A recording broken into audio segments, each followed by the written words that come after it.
Quiet, everybody. Adequate notice of this meeting has been given in accordance with the Open Public Meetings Act pursuant to Public Laws 1975. Said notice was advertised in the Asbury Park Press and the Beacon and was posted on a bulletin board showing the time and place of the meeting. Will everyone please rise to salute the flag, followed by a moment of silence. Pledge allegiance to the flag of the United States of America and to the republic for which it stands, one nation, under God, indivisible, with liberty and justice for all.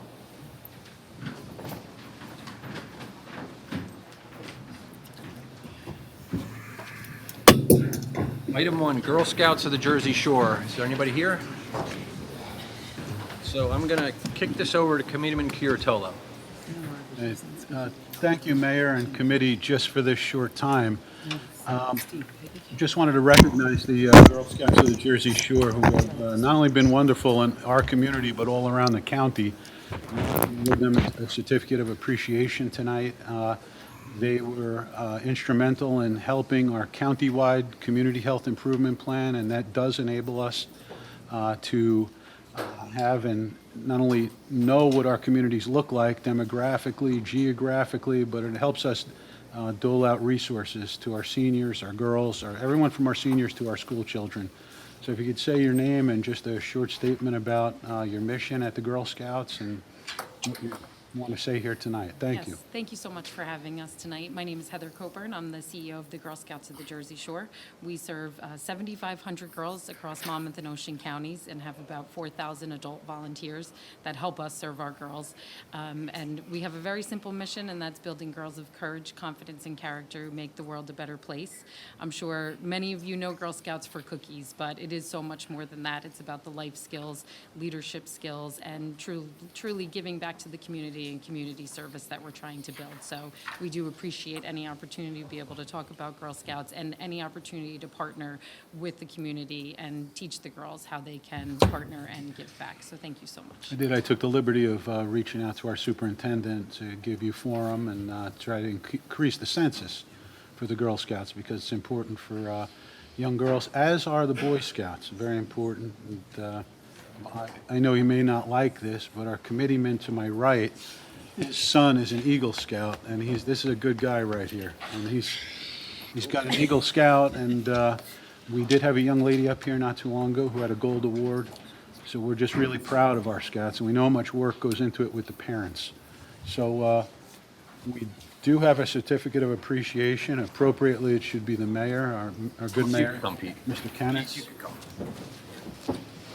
Take a picture with you. Thank you. Come on up, sweetheart. Get a picture with the mayor. Thank you. Thank you so much. Somebody? Sure. I'll text it to whoever.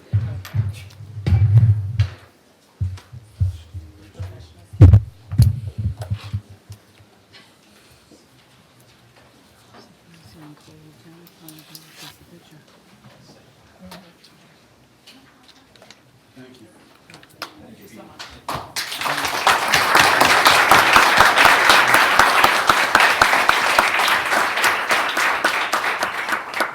Thank you, Mayor. Item 2, Bond Anticipation Note Sale. Annually, the Township of Lacey is required by law to recast their bond anticipation notes. We do this every May. On May 4th, we recasted the bond anticipation notes, which we have bonded, including this year's bonding, in the amount of $20,377,000. CD and Company is the nominee that has received, offered the best interest rate at 3.5% per annum, payable at maturity. Again, this is recasted again in May of 2027. Is that it? That's It's it, just yes. update. Item 3, discussion regarding data centers. So I'll take this one. So a couple weeks ago, I get invited to a lot of Zoom calls, and the Pinelands Alliance had a Zoom call just to offer information for data centers, and the Zoom call was for Pinelands mayors. So if Lacey Township we're a lot of property in Pinelands. So the purpose of putting this on the agenda was to just have all my colleagues, get the PowerPoint presentation and go through some of the data that they were providing. A number of towns are starting to ban data centers. This is specifically regarding west of the Parkway, nothing east of the Parkway. So I don't know if anybody wants to make a comment on it. We don't have to do anything. It's just giving information. But this is specifically for west of the Parkway to ban data centers. So, public comments now, this is just caucus, we're not, we're not voting on anything, this is just a discussion amongst us. Well, I guess what we could do is, again, if you go onto the Pinelands Municipal Alliance website, the PowerPoint is there besides what I provided to So- you in your packets. So I'll add, the reason this, so right now, data centers are not allowed, there's not much allowed west of the Parkway. That doesn't mean somebody can't try to get a variance and build something west of the Parkway. So this is, if we were to take action on something like this, some other Pinelands municipalities are, it's basically just to, sort of cement the fact that we're not looking to put data centers on Pinelands property. It would be extremely hard and rare if they were able to, but I've talked about this many times from this position. You have to make decisions sort of now that are going to affect land use like 10 years down the road. So I'll leave it up to, we can table it for now if everyone wants to research it further. We're not going to really do anything other than this, just a discussion and let everybody learn about it. I really think, Mr. Mayor, that the best thing to do right now is table it, because we only found out about this the last couple days. Right.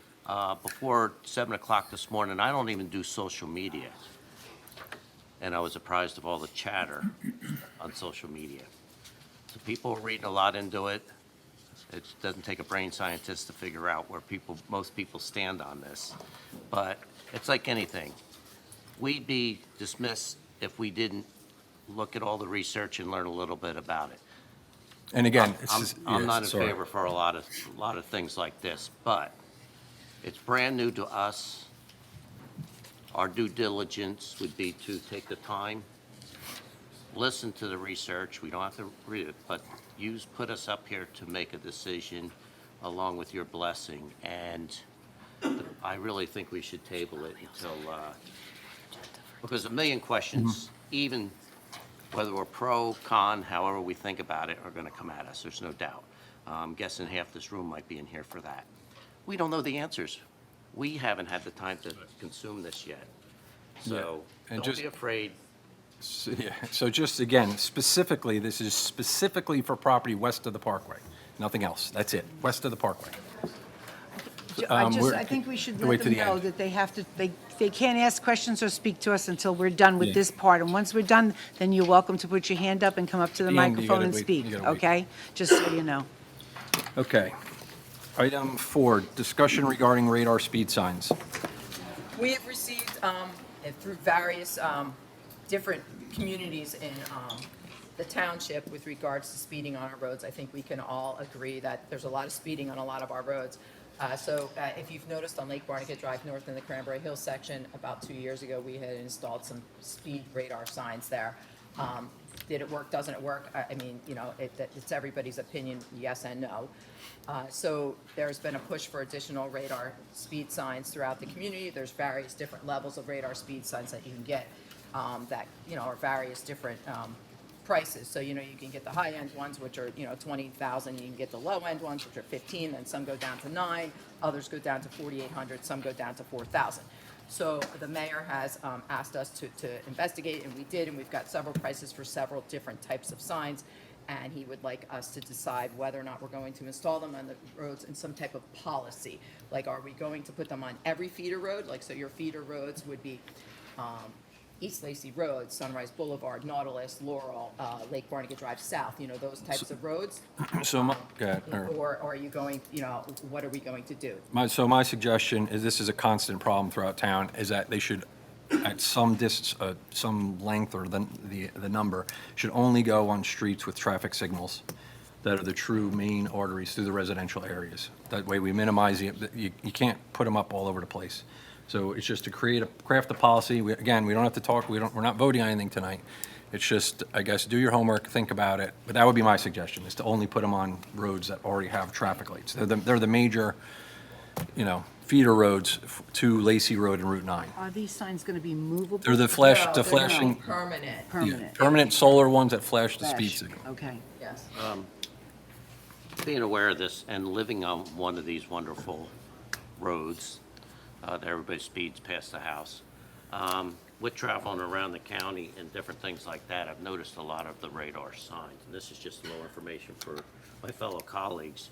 I noticed towns like Bricktown and Point Pleasant Borough have these radar signs, which are on the less expensive, I'm told I can't use the word cheap professionally. expensive. Less expensive radar signs.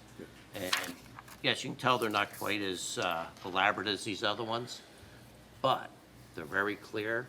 They do the same function. So it's just something, because I do believe we got an issue, and we do need to put them on a lot of our feeder roads. But if we can get 3 or 4 for the price of one, that is a huge buy. And they work the same way. And all the ones I've seen were solar powered, so it's not even like we gotta get electric to it. Right. Good? Yep. Okay. Can I ask a question? No, no, At at the end. Public comment. Public We get to comment. Public comment time. I support what the mayor and the deputy mayor said. I'm all for public safety, but you have to have a policy because they can't be on every road.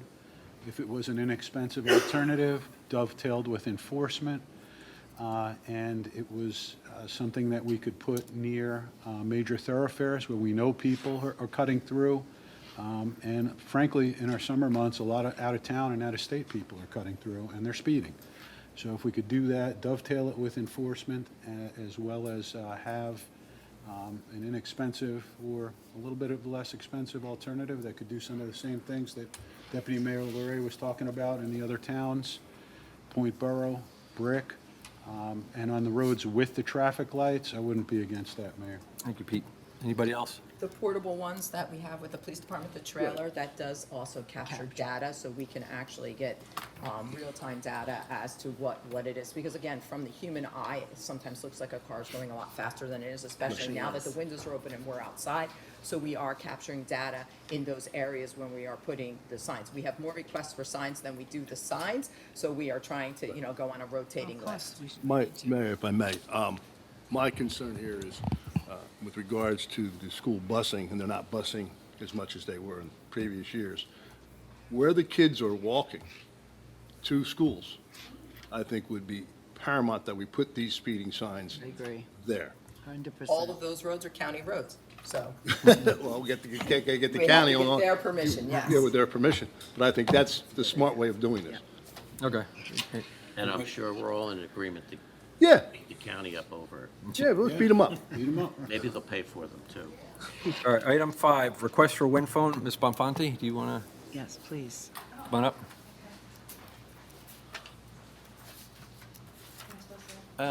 Yeah, probably. I should have slid that back. Bring that back over there. Thanks, sweet. I'm Thank pretty you. loud, so I can. I don't really know what to say, should I? Should- Just Just explain. highlight just- what- yeah, just just highlight the explain- program that you're yeah. looking to do. So what I'm looking to do is put a wind phone at Deerhead Lake Park on the beach. I already have the house built, generously donated by somebody who's local, who's a contractor. I also have the phones to put into it. I did send you guys the information about what the phones actually do. Can you explain what that is? Absolutely. So it is a non-connected to any earthly system, old-school rotary phone that you can put in a peaceful place where people who are grieving can come and call their, quote-unquote, call their loved one, whether they want to say something that they didn't get a chance to say or they want to tell them about it, their day, whatever. I don't want to speak for everyone in the town, but I feel like I can say that we as a community have lost a lot of lives in the last 2 years, especially children. My 17-year-old son, Daniel Watkins, included in that. And I think it's really important that our families plus our community has a place, especially the kids too, have a place to go to that maybe they can call their friend or their son or their daughter. So, you know, it's really important to me. And I've done a lot of research. I tried to make it as least expensive as possible to the township. Yeah, so it So you're- literally You'll doesn't. maintain it? and- I will maintain We're just the gonna wind phone grade the itself. If area. anything gets broken on it, yes. And you're going to get bench donated too, if I'm not mistaken? I'm going to raise the money so I can have at least 2 benches that half circle around it, so people can sit there if they wanted to sit and reflect. And the only thing that the township would have to do is what they're already doing anyway on the beach, which is cleaning up around it. I was just So- going to say, because you've been in contact with Taylor and Public Works. Absolutely. For an area to have this done. Yes. If- I spoke I with remember, Taylor. I remember reading about it and a little bit of discussion, and I think it's a wonderful idea, and I think it's something we should definitely get behind. Everybody okay? I'm fine. Yes, I think it's an excellent idea. Yep. Thank you very much. Thank and you, Dorothy, for your information. appreciate it. Thank you. Thank you. Thank you all. Thank you.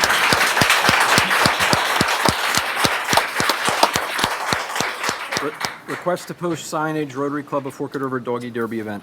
Doggy Derby is June 7th at the Jones Road Field. They like to post their lawn signs throughout the community. They need permission to do that. And I do also believe they would like representation the day of the event for their judging of, I think, the most look-alike to the owners, and maybe, I don't know if they do the best kissing anymore or not with the dogs. So that's also on June 7th at 11 to 3 at the Jones Road Field. Otherwise, do we have permission to post those signs? Yes, Motion, Peggy? and- move it. Second. All right, Mr. Laura. Special use permit, Jersey Shore Car Shows, the Fast and Furious Car and Truck Show on 6/27/26. Right. The Jersey Shore Car Show is having an event at Murray Grove. They hold several of them throughout the year. It's Saturday, June 27th, with a rain date on Sunday, June 28th, from 7 to 3 in the parking lot. Since this is outside the scope of what is approved on their zoning permit, they need to get a special use permit. So I'm just looking for approval to move forward with this. Like I said, they've had several of them throughout the course of the couple of years, and you can see the mapping. It has been reviewed by the police department and the zoning department. Second. All in favor? Aye. Mayor, Yes. out of an abundance of caution, I'm going to abstain from that. I'm a member of that Okay. car club, and they're going to be probably adopting some dogs from the county health department, where that is my employer as well. I have no financial interest, but I wish them very well, and I'll attend the show. Thank you, Pete. Thank you. Last item, request for storage trailer extension, 502 Claremore Avenue. We received a request from 502 Claremore Avenue. They've had, since Hurricane Sandy, quite a time trying to get their house back into order. They have several trailers, camper, et cetera, on their property. We have received a lot of community complaints about the condition of the land and the property, and they are looking to continue to extend and reopen their zoning permit that will afford them additional time to get the house in order and remove the trailers and the camper on that property. How many extensions have we given them, do we know? Well, this has been going on since Hurricane Sandy, so. But again, some of the Hurricane Sandy extensions were automatic by state Right, law. right. So, you know, again, they finally have received additional funding that they needed to put the house into order and to get everything that they needed on this. How long are they asking for, Veronica? By the end of 2027?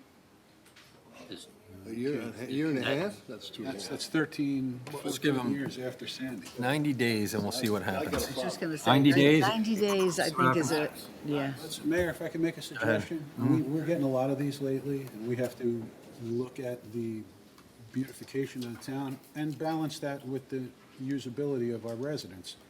When we get a request for one of these trailers, let us know what number extension it is. Yeah. If it's the second, third, or fourth. Yeah, Sandy, usually- so- we're going back 12 years with Sandy now. Automatically, the zoning department is able to extend for 2 extensions, so you get an initial one for 30 days, and they're allowed to give 2 additional 30 days. So by the time it comes to us, we're We're already at 90 days. days. Yes, yes. So we're, And I would also like to know, I mean, if you're remodeling, that's one thing. But if you had a fire in your house or a flood in your house, that's a whole different ballgame. Right. And I would like to know on that. I think you had a flood in your house, yeah, it's gonna take a little while to get everything pulled out and taken care of and then get the insurance involved and stuff like that. But if you just decided to, redo your kitchen and your family room, I have, you got 60 days to get it done. You gotta start reining them in. Sandy was 12 years ago. Well, I agree with both of yous, and the ones we've had recently, we have had good explanations Correct. of currents. This is the first one which I agree, 12 years ago, and it's still a shambles. Yeah. Somebody's dragging their feet. Yeah. And I think the right thing to do is like what was suggested, do the 90 days, and we're gonna stay on top of this because That's it. that's crazy. Last one. Because the last couple, even with the extensions, we've been given reasons, whether it's contractor, whether there's been additional problems. A lot of them that we've gotten in the last couple of months have been weather-related due to this winter. And let us know the That's a number of legitimate extensions excuse. on the agenda. That's a legitimate. Like I reason. said, you automatically know it's at least 3, and then Right. it appears when you're looking at the approvals for some of the plumbing work and all that, the last time that they had permits and asked for approvals was 2015. And a lot of the Sandy stuff did allow things through 2024, but it doesn't look like that they've been back before the building department since 2015, 2016. I would also put on there, we want to see some progress within 90 days or. Yeah, let's do it. Absolutely. Some new permits. I mean, it's not All right. fair to the neighbors and everybody else. Exactly. Okay. I have an add-on. Of course you do. Yeah, so, we have another, a special use permit, in 2 weeks. It's called the, Lions, Tigers, and Beers. Popcorn Park Zoo forgot to ask. There's been some change in administration there, and they forgot to put in. So, of course, they want approvals for their 2-day event, from June 6th from 4 to 8 p.m. and Sunday, June 7th from 12 to 4 p.m. at the Popcorn Park Zoo. I think a few of us might have attended this in years past. It's a great fundraiser. It's a great way for the zoo to get the word out about who they are, where they are, and they've done a lot of changes there. So can we have approval for them to have Move their it. Lions, Tigers, and Beers? Move it. Second. All in favor? Aye. Aye. That's all I have. Okay, motion adjourned? Move it. All in favor? Adequate notice of this meeting has been given in accordance with the Open Public Meetings Act pursuant to the public laws of 1975. Said notice was advertised in the Asbury Park Press and the Beacon and was posted on a bulletin board showing the time and place of the meeting. All right, give me 2 seconds here. See, You're slowing down. You're slowing down. It's rusty. Item 1, first reading of ordinance 2026-12, amending Chapter 93 of the Township Code entitled Police Department. an ordinance of the Township of Lacey, County of Ocean, State of New Jersey, amending and supplementing Chapter 93 of the Township Code entitled Police Department. This is for off-duty police officer employment. What that means is, so if you have JCP&L, Kylie, or a contractor that needs police coverage, they pay the township a fee to do that. So there was a typo in the last ordinance where we were, it said double time. I just needed to change that to overtime. That for emergency call-ins, a normal 8 hours where you can schedule it in advance, and officers shall be paid a minimum of $85 an hour. For emergency call-ins, it said double time at $100 an hour, but it's supposed to be overtime at a minimum of $100 an hour. So if a police officer isn't making that rate, they would, at overtime rate, they would automatically get the $100 an hour. That was first reading. Can we have a motion? Move it. Second. I have to do roll call. Mr. McDonald? Yes. Mr. Curatolo? Yes. Mrs. Juliano? Yes. Mr. Larray? Yes. Mayor Kennas? Yes, Resolution 2026-179, approving the public display of fireworks. Resolution to Township of Lacey, County of Ocean, State of New Jersey, approving the public display of the Lacey Township annual fireworks in accordance with the guidelines of the State Division of Fire Safety. This is an annual resolution that we need to do as per the New Jersey Division of Fire Safety. Our annual fireworks is July 3rd, this year with a rain date of July 10th, and the funds were appropriated in the municipal budget. Move it. Second. Mr. McDonald? Yes. Mr. Curatolo? Yes. Mrs. Juliano? Yes. Mr. Larray? Yes. Mayor Kennas? Yes, Resolution 2026-180, authorizing an emergency contract for the reconstruction of a bulkhead. Resolution to Township of Lacey, County of Ocean, State of New Jersey, authorizing an emergency contract with T&K Marine Construction, Inc. for the reconstruction of a 175-foot bulkhead along with a drainage pipe on Salt Spray Drive. Based on the development that's going in on Salisbury Drive, it was uncovered that our bulkhead that protects the road and the drainage pipes there is in very, very bad condition. So we are hiring a contractor to do that, and we did have additional funding left over in our dock money from when we redid the south docks that we're utilizing to pay for this bulkheading job. We got a very, very good price at $108,500 for that, and it was a great price in comparison to other prices that we received. Move it. Second. Se- Mr. McDonald? Yes. Mrs. Juliano? Yes. Mr. Curatolo? Yes. Mr. Larray? Yes. Mayor Kennas? Yes, Resolution 2026-181, rejecting all bids received for the pole barn project. Resolution of Township of Lacey, County of Ocean, State of New Jersey, rejecting all bids for the new pole barn project at the Department of Public Works. The bids came in and exceeded the budgeted amount. We only did receive one bid, so we are relooking at our proposals and seeing if we're going to go out to bid again or if we're going to try to build it in-house. Move it. Second. Mr. McDonald? Yes. Mr. Larray? Yes. Mr. Curatolo? Yes. Mrs. Juliano? Yes. Mayor Kennas? Yes, Resolution 2026-182, authorizing a change order with Easy Docks Unlimited, the South Docks project. Resolution of Township of Lacey, County of Ocean, State of New Jersey, authorizing the execution of an amendment to the contract with Easy Docks Unlimited for the Lakeside Drive Bulkhead Replacement Project, Phases 3 and 4. This is a additional increase of $51,820.08 for that contract. Move And it. remember, most of this was paid for by the county County. through funding that they provided to us in the amount of $1.5 million. Mr. McDonald, you made the motion? Move I- it. Yeah. Second. Mr. McDonald? Yes. Mrs. Juliano? Yes. Mr. Curatolo? Yes. Mr. Larray? Yes. Mayor Kennas? Yes. Resolution 2026-183, authorizing a Chapter 159 in the municipal budget for the Clean Communities Grant. Resolution of Township of Lacey, County of Ocean, State of New Jersey, providing for the insertion of a special item of revenue and appropriation in the 2026 municipal budget known as Chapter 159 of the Township of Lacey pursuant to NJSA 48:4-87. This is for the Clean Communities Grant Program. We were not notified prior to the budget being introduced and adopted that what funds we were receiving from the Clean Communities Program. In order to utilize those funds in the current year budget, you have to do a resolution known as a Chapter 159 to bring them into the budget to utilize them. Move it. Second. Mrs. Juliano? Yes. Mr. McDonald? Yes. Mr. Curatolo? Yes. Mr. Larray? Yes. Mayor Kennas? Yes. Resolution 2026-184, appointing an alternate member to the Board of Health. Resolution of Township of Lacey, County of Ocean, State of New Jersey, appointing Patricia Dompierre as alternate number 1 on the Board of Health for the Township of Lacey. Move it. Second. Mr. Larray? Yes. Mrs. Juliano? Yes. Mr. Curatolo? Yes. Mr. McDonald? Yes. Mayor Kennas? Yes. Resolution 2026-185, appointing a court administrator. Resolution of Township of Lacey, County of Ocean, State of New Jersey, appointing Christina DeMay as Municipal Court Administrator for the Township of Lacey. Our current court administrator, who has been with us for 41 years, is retiring. Tomorrow is her last day of work. So we need, Christina DeMay is currently our deputy court administrator. She went through a process of interviews with the administrative office of the courts, and she was the selected candidate to be appointed to replace our current retiree. Move it. Second. Mr. Larray? Yes. Mrs. Juliano? Yes. Mr. Curatolo? Yes. Mr. McDonald? Yes, and I wish Lisa nothing but the best in her retirement. And Mayor Kennas. Yes. Resolution 2026-186, authorizing the employment of seasonal employees for the Recreation Department.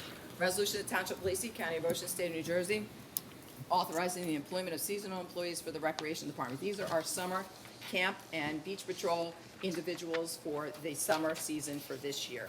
Motion? Move it. Second. Mr. McDonald? Yes. Mr. Curatolo? Yes. Mrs. Juliano? Yes. Mr. Larray? Yes.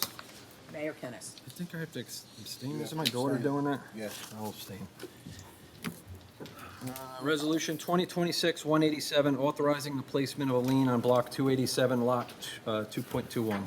Resolution of Township of Lacey, County of Ocean, State of New Jersey, accepting the certification of the Director of Public Works concerning costs incurred in the removal of debris and cleaning up of the property located on the vacant lot on Porter Court, known as Block 287, Lot 2.21, and authorizing the placement of a lien against said property for said cost. This is for landscaping and maintenance in the amount of $166.96. Second. Who made the motion? Mr. McDonald? Yes. Mr. Curatolo? Yes. Mrs. Juliano? Yes. Mr. Larray?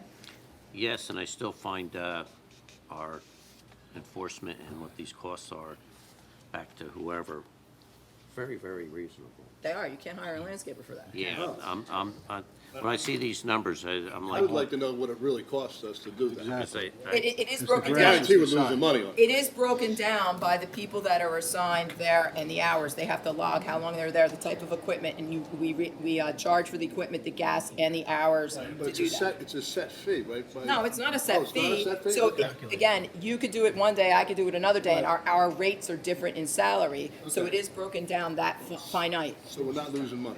No, we're getting exactly what our costs are, yeah. Okay, that works. Yeah, and Mayor Kennis was vote on this? Yes. Yeah, thank you. Resolution 2026-188, authorizing the refund of an overpayment of liquor license renewal fees. Resolution to Township of Lacey County, Ocean State, New Jersey, authorizing a refund of an overpayment of liquor license fees to the VFW. Two people came in and paid, and one was by credit card, one was by check, so we have to refund $188. Move it. second, Mr. McDonald? Yes. Mr. Larray? yes, Mr. Curatolo? Yes. Mrs. Juliana? Yes. Mayor Kennas? Yes, Resolution 2026-189, authorizing the tax collector to prepare and mail estimated tax bills. Resolution to Township of Lacey County, Ocean State, New Jersey, authorizing the tax collector to prepare and mail estimated tax bills in accordance with Public Law 1994, Chapter 72. This is a precautionary method that we take every year just in case the state does not certify the tax rate, because they have to certify the town, the school, and the county in order for us to timely mail the bills. If they're not prepared by a certain not levied by a certain period, we have to send out estimated bills, just like we did last year, and then the actual bills will be sent out sometime in August. I'm not sure if we're gonna run into that situation, we're just preparing in advance. Move it. Second. Mr. McDonald? Yes. Mrs. Juliana? Yes. Mr. Curatolo? Yes. Mr. Larray? yes, Mayor Kennas? Yes, Resolution 2026-190, authorizing the tax collector to refund a tax overpayment for Block 837, Lot 12. Resolution to Township of Lacey County, Ocean State of New Jersey, authorizing the tax collector to refund a tax overpayment for Block 837, Lot 12. This is in the amount of $3,266.96. Move it. second, Mr. McDonald? Yes. Mr. Larray? yes, Mr. Curatolo? Yes. Mrs. Juliana? Yes. Mayor Kennas? Yes. Resolution 2026-191, authorizing the tax collector to refund a tax overpayment for Block 778, Lot 11. Resolution to Township of Lacey County, Ocean State of New Jersey, authorizing the tax collector to refund the tax payment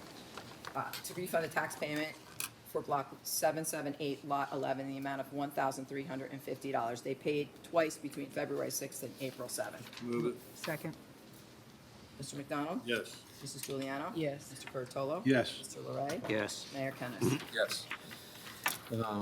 Resolution 2026-192, authorizing the tax collector to refund a tax overpayment for Block 1901.17, Lot 91. Resolution to Township of Lacey County, Ocean State, New Jersey, authorizing the tax collector to refund the tax overpayment for Block 1901.17, Lot 91, in the amount of $2,934.65. Move it. Second. Mr. McDonald? Yes. Mr. Curatolo? Yes. Mrs. Juliana? Yes. Mr. Larray? yes, Mayor Kennas? Yes. Resolution 2026-193, authorizing the refund of deposit monies. Resolution to Township of Lacey County, Ocean State of New Jersey, authorizing a refund of deposits held for the use for municipal facilities. move it, Second. Mr. Larray? yes, Mrs. Juliana? Yes. Mr. Curatolo? Yes. Mr. McDonald? Yes. Mayor Kennas? Yes. Resolution 2026-194, authorizing the payment of township bills. Resolution to Township of Lacey County, Ocean State of New Jersey, authorizing the payment of township bills in the amount of $2,825,541.95. Move it. Second. Mrs. Juliana? Yes. Mr. McDonald? Yes. Mr. Curatolo? Yes, with noted abstention, number 5980. Hold on, Veronica. I have an abstention on T0035. Mr. Larray? yes, Mr. Kennis? Yes. Mayor Kennis? Motion to approve caucus meeting minutes of May 14th, 2026. Move it. Second. All in favor? aye, Motion to approve township meeting minutes of May 14th, 2026. move it, Second. All in favor? Aye. Motion to approve executive session meeting minutes of May 14th, 2026. Move it. Second. All in favor? I've add-ons. Of course you do. Of course, everything's gonna happen in this meeting.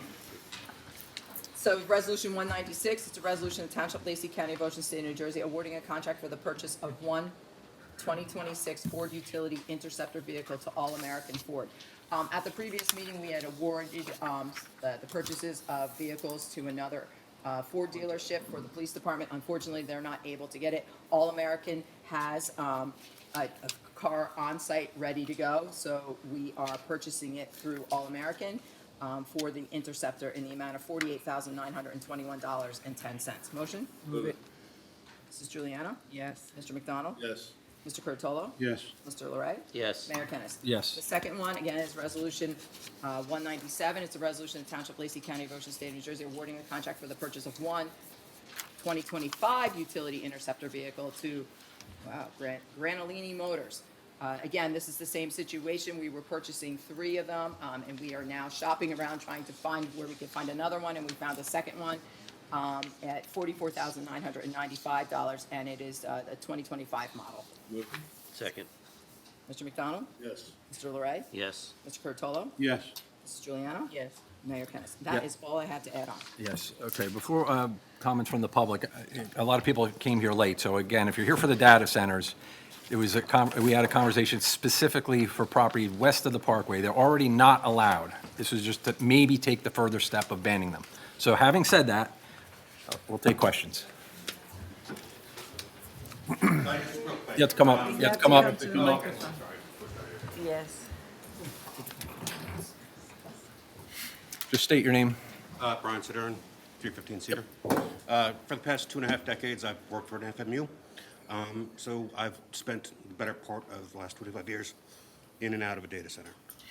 Can I get a copy of that presentation that we're giving? That you got? It's right on the Pinelands Municipal Alliance website. Oh, The okay, whole great. presentation is right there. That's all I wanted to get. Yeah, so it's there, and even the ordinance that would potentially, we would potentially consider to ban them in the Pinelands. So it is there. If you can't find it, just email me, and I'll get that to you. And can you Great. spell your last name for me? Yeah, C-I-D-E-R-N.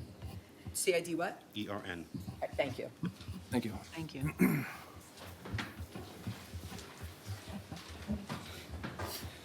State your name. Marty Hasting.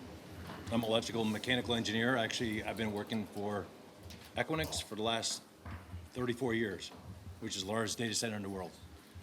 So one good positive thing, I just want to speak to the community, but one good thing about it is I know everybody's worried about water. Address us. I know everybody's worried about water usage. Where everything's refrigerant-based now these days.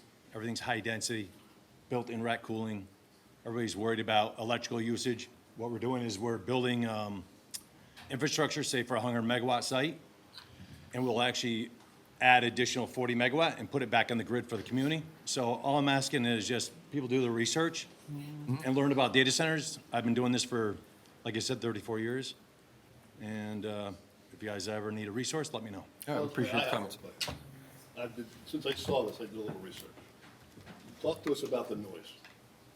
So what you guys are hearing about the QTS building out west, I just said that it could be noisy, and I'm not going to refer to anyone. so there's a state requirement that you have to be under 60 dB ratings at literally 200 yards away from the building.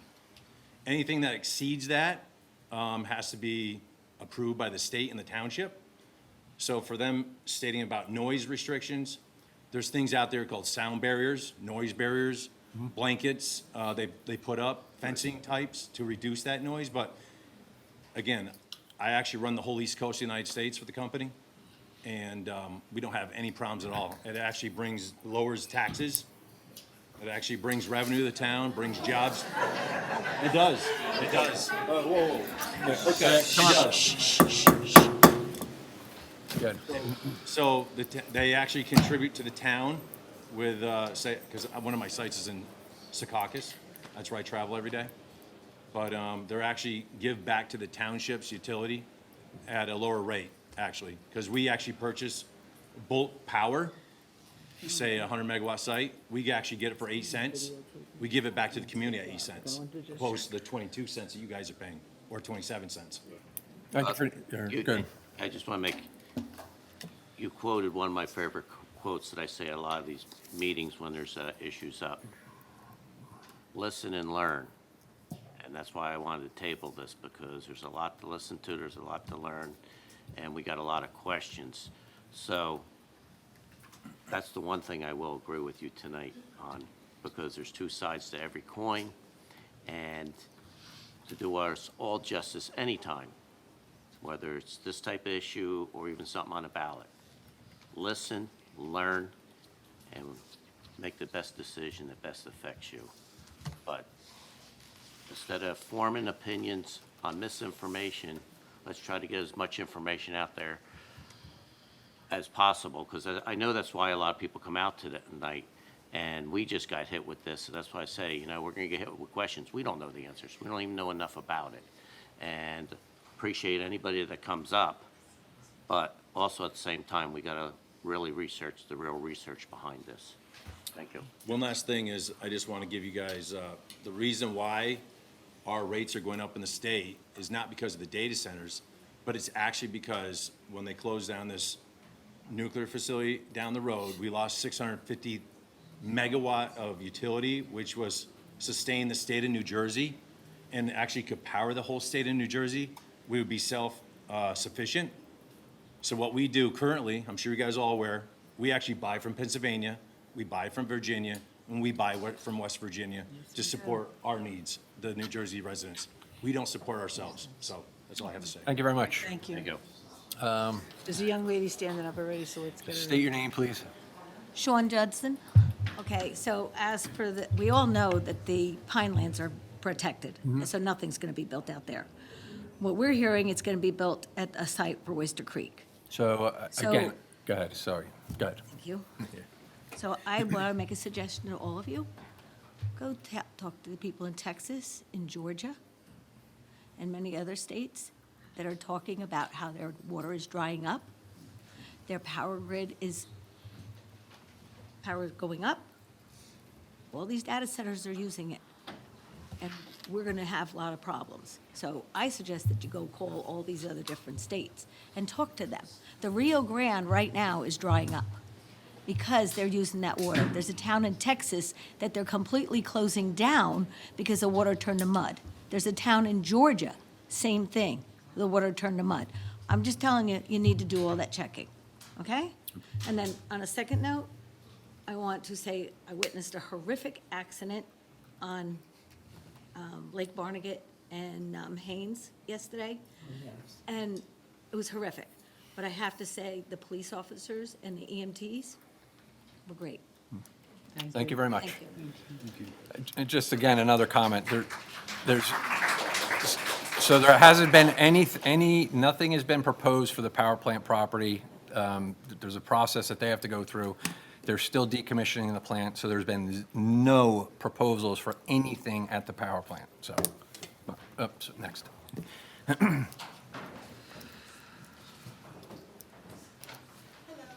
Hi. My name's Caitlin Alsop. What's your last name? Caitlin Alsop, Allsopp. I grew up in this town. I'm here on behalf of my parents who still live in Forked River and have been dutifully paying their mortgage for 25 years here. They are unable to be here because my dad wakes up for work at 4 a.m. To pay that mortgage, and my mom is ill right now. I'm also here on behalf of my brother that just bought his house this year and achieved his American dream. He cannot be here because he is on active duty in Texas serving our country. So I'm here to log my approval for a ban and my disapproval for any and all data center construction in our town, whether it's on the west or the east side of the Parkway.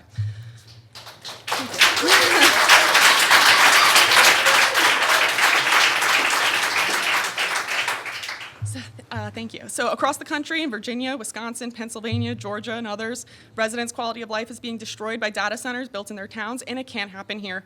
Data centers' massive energy consumption distorts the flow of electricity to homes, increasing the risk of electrical fires and blackouts that cause food and insulin to spoil.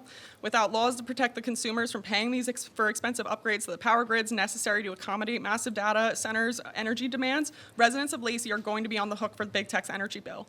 A study by Carnegie Mellon University projects electricity bills to increase 8% nationally.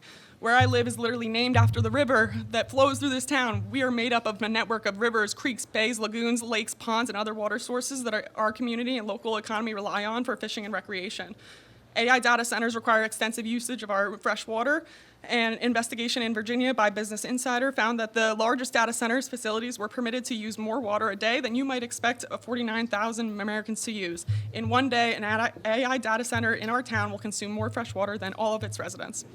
This fresh water cannot be reused in AI data centers. It is discharged for our treatment facilities. Municipalities all over the country are already struggling to handle the high volume increase of wastewater produced. This does not benefit our economy. It is a net drain on our resources and quality of life. AI data centers are not a reliable source of permanent jobs for our community. The majority of our construction jobs that last anywhere from 1 to 3 years, with permanent employees ranging as few as 25 to 150 permanent workers. Residents everywhere are waking up to AI data center construction, many of them too late, with constant noise driving away wildlife and property, and those barriers are really ugly, so it's not really a great solution. So it's negatively impacting the enjoyment of homes and property. Really, and nearby rivers and estuaries are drying up. The local economies are destroyed, and their local residents are unable to get any return on their property investment, with no one coming in to buy these homes. So thank you for sitting on this committee. You are here to protect our interests as residents, and please don't sell us out to big tech. Thank you.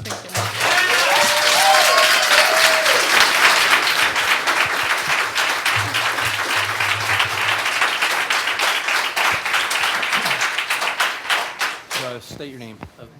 Steve, 1 second. Kate? Hi.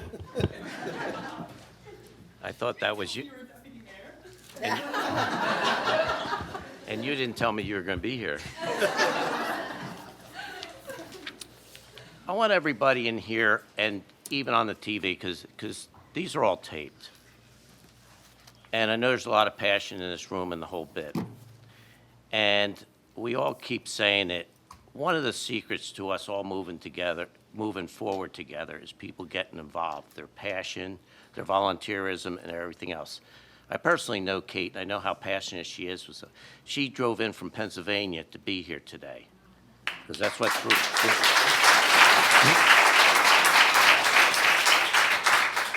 And I kept looking at her, I'm going, why is she here? But I forgot where her parents live, and I know her brother just got a house. But this is an example of what we need, because believe it or not, outside of my sister, we're all old up here. And we need. Thanks. That makes you older than me, Pete. Shit, you're older than I am. Well, none of us are young. Let me put it that way. Speak for But- yourself. In the mind, we are. I'm young at heart. Yeah. But anyway, but it shows what we need. We need the young people to be involved, do the research, because there's a lot to learn. Because the decisions we do make, even the last couple meetings, if you watch it, I know we've been getting blamed for the 30, 40-year-old history that was made down the road. We weren't here. You can't change history. You can only move forward. And you got to look at individuals like this and other young people that are getting involved. Listen, learn. Let's put the efforts where it is, because you know what? The decisions we make today affect tomorrow. So we need people that are going to be around tomorrow helping us make the decisions of today. And Kate, I want to thank you for traveling this way. Thank you for me realizing, I'm sitting there going, what is she doing here today? Because I know where she lives, but thank you for coming out, and I know by knowing you that everything you said was from your heart, and it's what you believe. Thank you. Come on up. State your name. Heather Spang, another long time. I actually came out here really curious, and I thank you, Mr. Kennis, for bringing this up early, because I was not born in Bamber, but I was raised in Bamber, and I still live in Bamber. My husband has lived on the same road for his entire life. Okay, I came here curious, and I came here to ask a question. Mr. Luray, you said you want to do your due diligence. I'm curious, can you go visit one? Can you see if it's as loud and as bright as everybody's saying? And I was going to say that before I knew that it was going up in my backyard, right? So I would hope that people, now that it's not going up in your backyard, come protect my backyard, right? I don't think that it will happen in the Pinelands because it's so protected, but money speaks louder than the trees, right? So it definitely, absolutely could happen. I really just wanted to say, go visit one. Some things that I jotted down as other people got up here with the electricity, right? Out in Bamber, we lose power a lot, right? Can our infrastructure actually handle this? And then you brought up about it being discharged back into the water treatment systems. I'm on a septic and a well. We don't have a water treatment system. So maybe we will get a tax benefit from the data center, but what about the infrastructure that it's going to cost to plug this thing into the system that it needs to be plugged into? Because if you're looking at west of the Parkway, that infrastructure is not there, and what is there is not going to be able to handle this. And that's really all I've got for now. I thank you for bringing it to our attention so that we can look into it. I'm going to rally the call out in Bamber, and I hope that everyone else, again, I was here to help you. I hope you're here to help me too. Thank you. Thank you.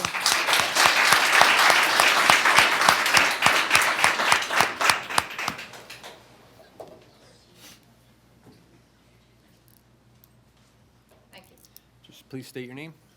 My name is Teresa Barry from Nehal Drive in Forked River, and I have some comments about data centers, as you might guess.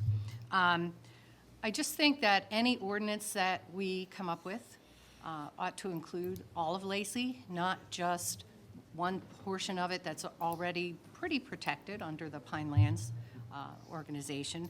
But I think we need to look at the entire township, not just that. And I think we should take some action soon, because in some of the towns in Pennsylvania, they're getting things like warehouses approved, and then they're retrofitting them and putting them as, I'm going to put in a power plant, I'm going to put in a data center, and I'm storing all of this in my warehouse. And so it's going in under disguise of a warehouse, and I think we have to be cautious that no one does that to us. And data centers can evaporate 500,000 gallons of water a day, just evaporate, and that's not even the cooling part that we would need, to be part of that system. But when it hits that HVAC system or the cooling air, it's got to be evaporated, and it's up to 500,000 gallons, and we're talking clean water. So in that case, you'd be looking at possibly depleting the groundwater, which could affect the Pinelands even miles away. And the other part of this is it could cause, the groundwater contamination that's in place now at Oyster Creek, that's under control, could become uncontrolled if you start depleting the groundwater. So I think we have a lot of things we have to consider. The energy power that they would need, they would need either their own power generation facility. And so that's another level of it. But, as a previous speaker mentioned, taking a look at some of these systems that are already in place and there's already problems. They have thermal loads. They're affecting not just the noise that you can hear, but there's micro sounds that are affecting all of us, and it can cause health effects. So I think, there's a lot of it that has to be looked at. for sure. But we just have to be cautious that no one kind of slips in with a permit application for a giant warehouse and then tries to convert it to a data center. So that's my comments. Thank you. Thank you very much. Thank you.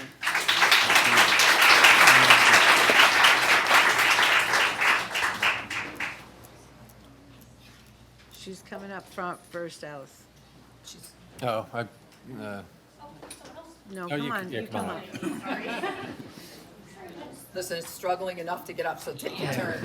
yeah. Just please state your name. Hi, I am Teresa Brostow. Can you spell that last name for me? Brostow, B as in boy, R-O-S-T-O-W. Thank you. I'd first like to say that I'm a lifelong resident of Lacey Township. I live in Lenoka Harbor. My dad is Walter Brostow, and he worked at the Oyster Creek Power Plant for over 25 years.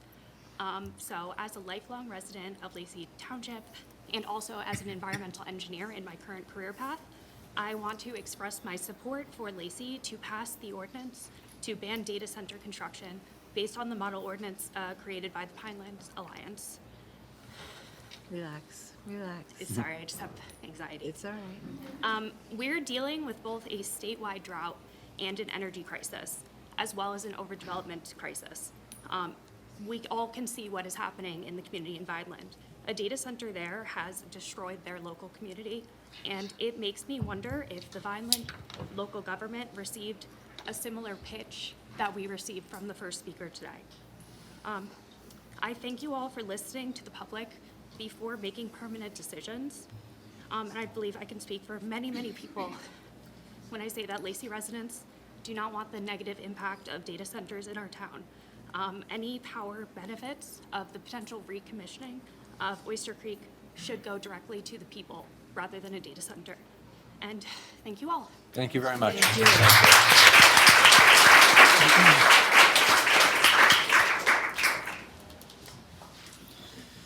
Please state your name.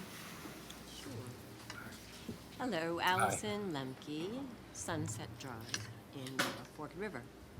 I'm here tonight because I did notice the agenda, which said discussion regarding data centers.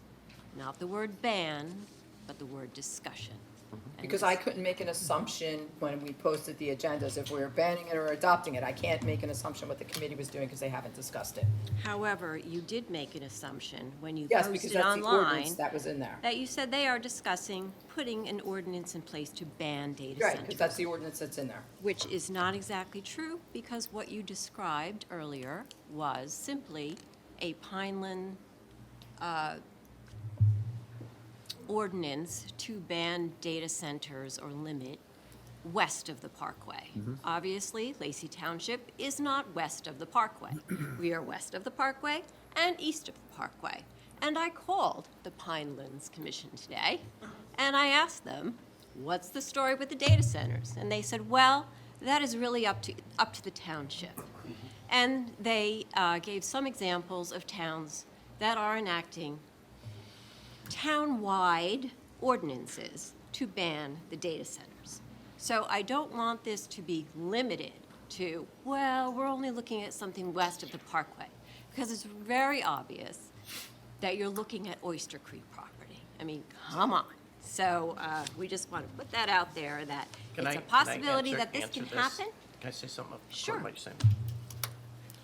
That's why I mentioned the listen and learn, okay? Because at no point did you hear west of the Parkway from me. There are a few of us that are lifelong residents that sit up here. So we're concerned. There's a reason I live in Lacey. So that's got a lot to do with it. And the reason this is so early, and I suggested table on it so we can discuss it. We've had no discussion amongst us at all on this. So if one or two committee members want to do a ban west of the Parkway, the majority might want the whole town. So I agree with you. We do need to discuss it. I'll tell you, I look at the whole town. I don't look at just west of the Parkway. West of the Parkway does scare me a little bit, because one thing we all keep saying, and I'm sure everybody's going to appreciate this comment. Even though there's restrictions west of the Parkway, you're also dealing with government at its finest. And as we know, they change their mind and move the goalposts whenever they feel like it. One of my fears are, just because west of the Parkway is protected, there's no doubt, so many times in history, we see the lobbyist, money, and power change the rules. And that scares the hell out of me. And as long as I'm sitting up here, and I think I'm the oldest, so I might not be here as long as the rest, I will fight my hardest to do what's right. But you're exactly right. But there hasn't been anybody up here. That's what the mayor had said the seminar was on. That's what the proposed ban is talking about. This committee has not discussed it as a whole yet. And I do thank everybody for their coming out and speaking on it tonight, because we do have to discuss it.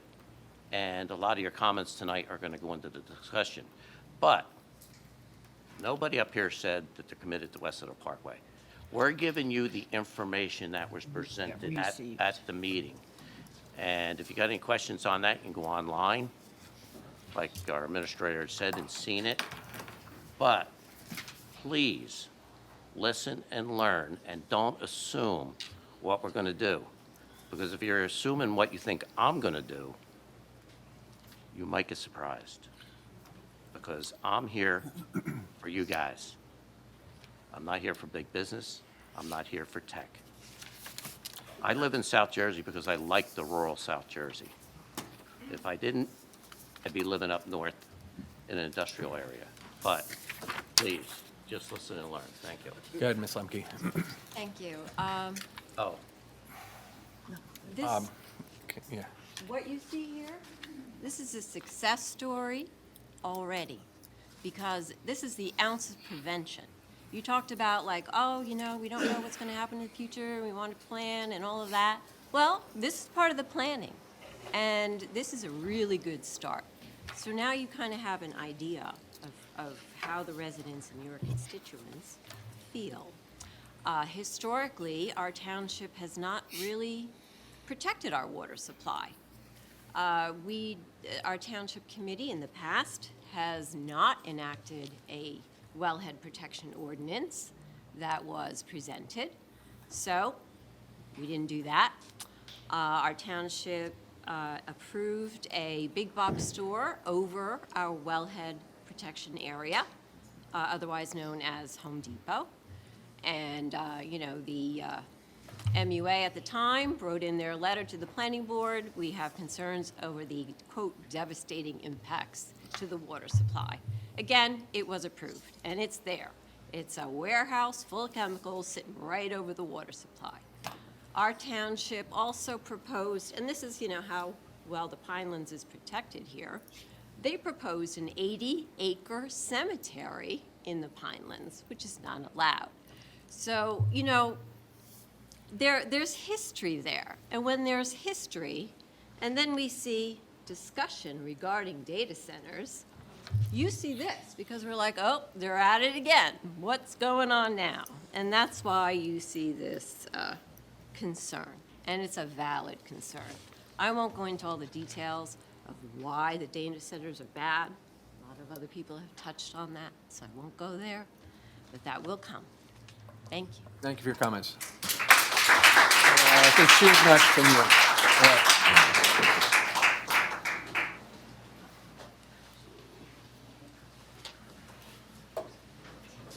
Hi, please state your name for the record.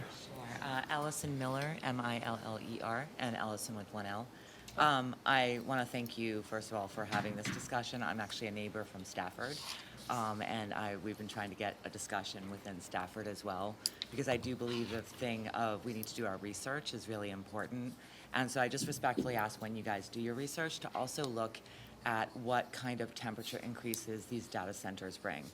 I had the unfortunate experience last year during that wildfire of not getting pushed off the parkway through Lacey and getting stuck on Route 9 when it hit Route 9. Terrifying. And it was April. That's not normal for our seasons, and it was really scary. And the idea of what the temperature increases data centers can bring, if you could just look into that, because they range 5 to 10 degrees, and we know with the Pinelands and what we've been dealing with and what our local firefighters have been dealing with, that's really important. So thank you again for your time, and I appreciate all of you. Thank you.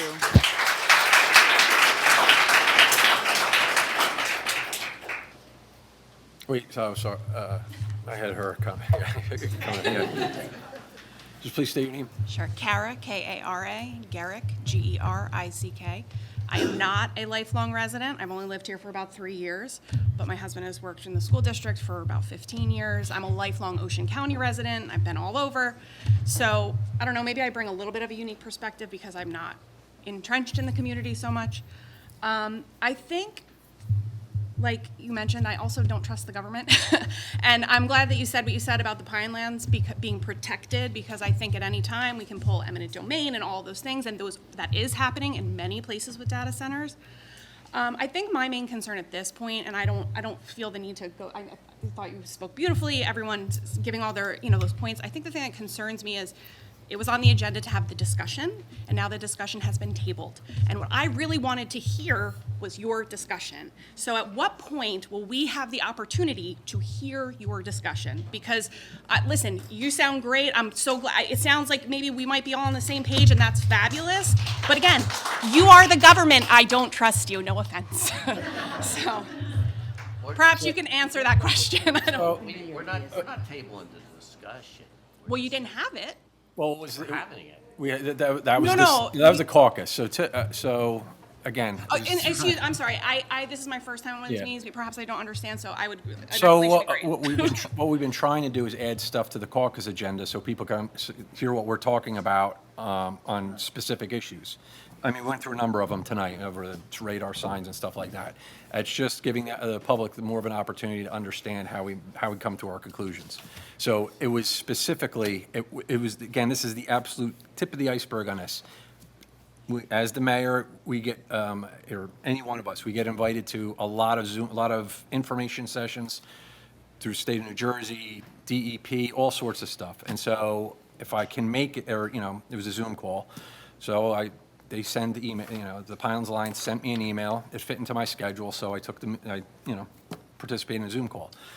And it was only, like I said, it was only for Pinelands. It was specifically for Pinelands mayors about Pinelands. So I'm just presenting the information that was But available. I didn't hear you present any information, I guess is what I'm saying. And So I that, think so that's they, the so the point. information is, so there's a packet that that we all get from that Zoom call. It's available, I guess, on Pinelands Alliance. So at what point will you all So look at the packet and then have the discussion so that So we can don't know hear yet. the So right discussion? now, it's just a discussion. Can we get it on the agenda? Well, 'Cause we it clearly will be. want- everybody wants So an it'll answer. be, That's so, what we're we're not going to give you an answer of when we're doing it because we don't know when we're doing it. This is just the tip of the iceberg discussion of whether, again, it was very simple to just right now, that was the presentation was just for Pineland. So I wanted to just make sure, let the rest of our committee members know what I'm doing, because I'm the only one that was on that Zoom call. So I'm just disseminating the information and let everybody, take a bite of the apple and learn about it. That's all this is, that all caucus is. Right, so what I'm I know, so the asking next is- step will be when it gets placed on the agenda. I could not tell you. I don't know. Because we're not discussing I will say, it. it's a little disappointing to not get the confidence that within, like, say, this is a once-a-month meeting, yes? Twice. Sorry, twice a month, okay, my bad. June, July, and Yeah, August. June, July it was is once a month. Okay, so like in a month span of time, the committee cannot look at that I'd like to information kick it and then down the road discuss it? 15 years. I don't understand what you're saying. No, so we'll. If we don't have to discuss it and make a decision, it's just gone. No, that's not what's happening. That's not what's happening. I know All right, that's so- not what's all right, happening. let's- but that'd So be nice here's if the we thing you could. need to know, we can only meet twice a month like this. We're not allowed to be together any more than three of us at a time. So we will have to make this now. at Stop the- cross-talking, please. Mayor, if I may. Wait, Just Peggy's wait, I'm- talking. I'm Peggy's speaking Oh, I talking. didn't see it, sorry. It's okay. Thank you. My point is that we can only, like, so now what'll happen is we'll probably have a little meeting about this, right? Talk about it and say we have to set a meeting in place for us to be able to be together to have this conversation. that's what I'm asking. Okay, but we. We can't tell you if it's a month we- from now or 2 months 2 from months. now. We can't say because we have to see what's on our agenda, what comes in. We can only set up things probably within a month's time. We would know when it's gonna be in. Well, I would just hope that this would become a priority, because it feels a little bit like every time I hear you say this is just a discussion, or this is just the tip of the iceberg, it feels a little dismissive to all the people who came here tonight concerned about the community, and I would just And I'm glad ask- they are. I would just ask that it becomes a priority, because Yes. we do not want to be put in a situation like Kenilworth, where they threw it right under, and everybody's like, holy How'd that- canoodles. right, Like, how'd that get- sorry, I had to catch myself. Like, like, I can't believe this is happening. We had no idea. We all want to know. We want to be a part I of the said, conversation. we hear all the comments, we're listening, and so. Okay, well, I appreciate that. And that's what I mean by discussion, because I've learned more in the last 45 minutes to an hour than I knew coming into this meeting. So it is a discussion. It's two ways. We're making some comments back and forth. Sure. And we're listening to everything. And that's part of our job up here, is to listen and take it in, because I'm learning a lot tonight. Right. I knew nothing about it, so And you know what I'm saying? It that's was why I like say that- this that's is it. just. That's why we have to. really That's why we beg have you. to. And don't take me wrong when I say 15 years down the road. This is something you wish would never come up, because I'll tell you, the one thing the mayor, especially being the mayor, he has to go to more things. The state is always coming up with ideas of what they want to do in your town. And there's so many of these things that luckily go away before they get to this point. But you'd be amazed at how much stuff they throw at us and try to force upon us or get into discussion. And luckily, we don't have to get to quite a critical point with it, but Well, that's the hope. The back and forth is really very, very helpful. So what I'll do is the information in the packet that the clerk had provided to the governing body, I will make sure, she's not in tomorrow, but I will make sure that by Monday, that information and the link is uploaded online to our website so that you can see what was provided to the governing body. There are other subcommittees and groups that we also work with here, meaning our planning board, our zoning board, our municipal utilities authority, our environmental commission, that are also going to have the opportunity to weigh in and to offer advice and information to the governing body on these things. So it's not just these five that are going to make that decision. Thank you. Thank you. Thank you. Sorry, I didn't It's see all right. Just state your name. Sandy O'Neill, O-N-E-I-L. One of the benefits of going near the end is most of my points have been covered, the water, electric, the air, the transparency, but there's one that hasn't been covered yet, and it's a matter of community safety that I think this deserves serious attention. Data centers are classified as critical infrastructure by the Department of Homeland Security. Let me repeat that. They're critical infrastructure by Department of Homeland Security. And when a couple of months ago, every couple of months, I don't know why I do this, I look and say, if we get hit by another country, where's it going to be? And I was seeing South Dakota, North Dakota, Texas. I'm thinking, why? Data centers, data center, data center, data center. So not only getting hit by some other country, but what if something happens, a cyber attack, physical attack?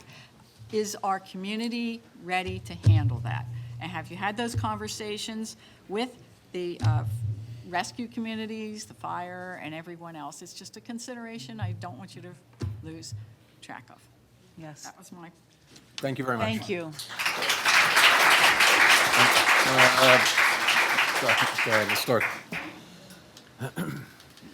No, Wait, Lisa, in the back, you're, I really hate to do this, but I need to change the subject. say, I don't think I told mine. I only need a couple of them. state your name for the record. My name is Dane, D-A-N-E, Anderson, and I live down on Anchorage in Forked River Beach.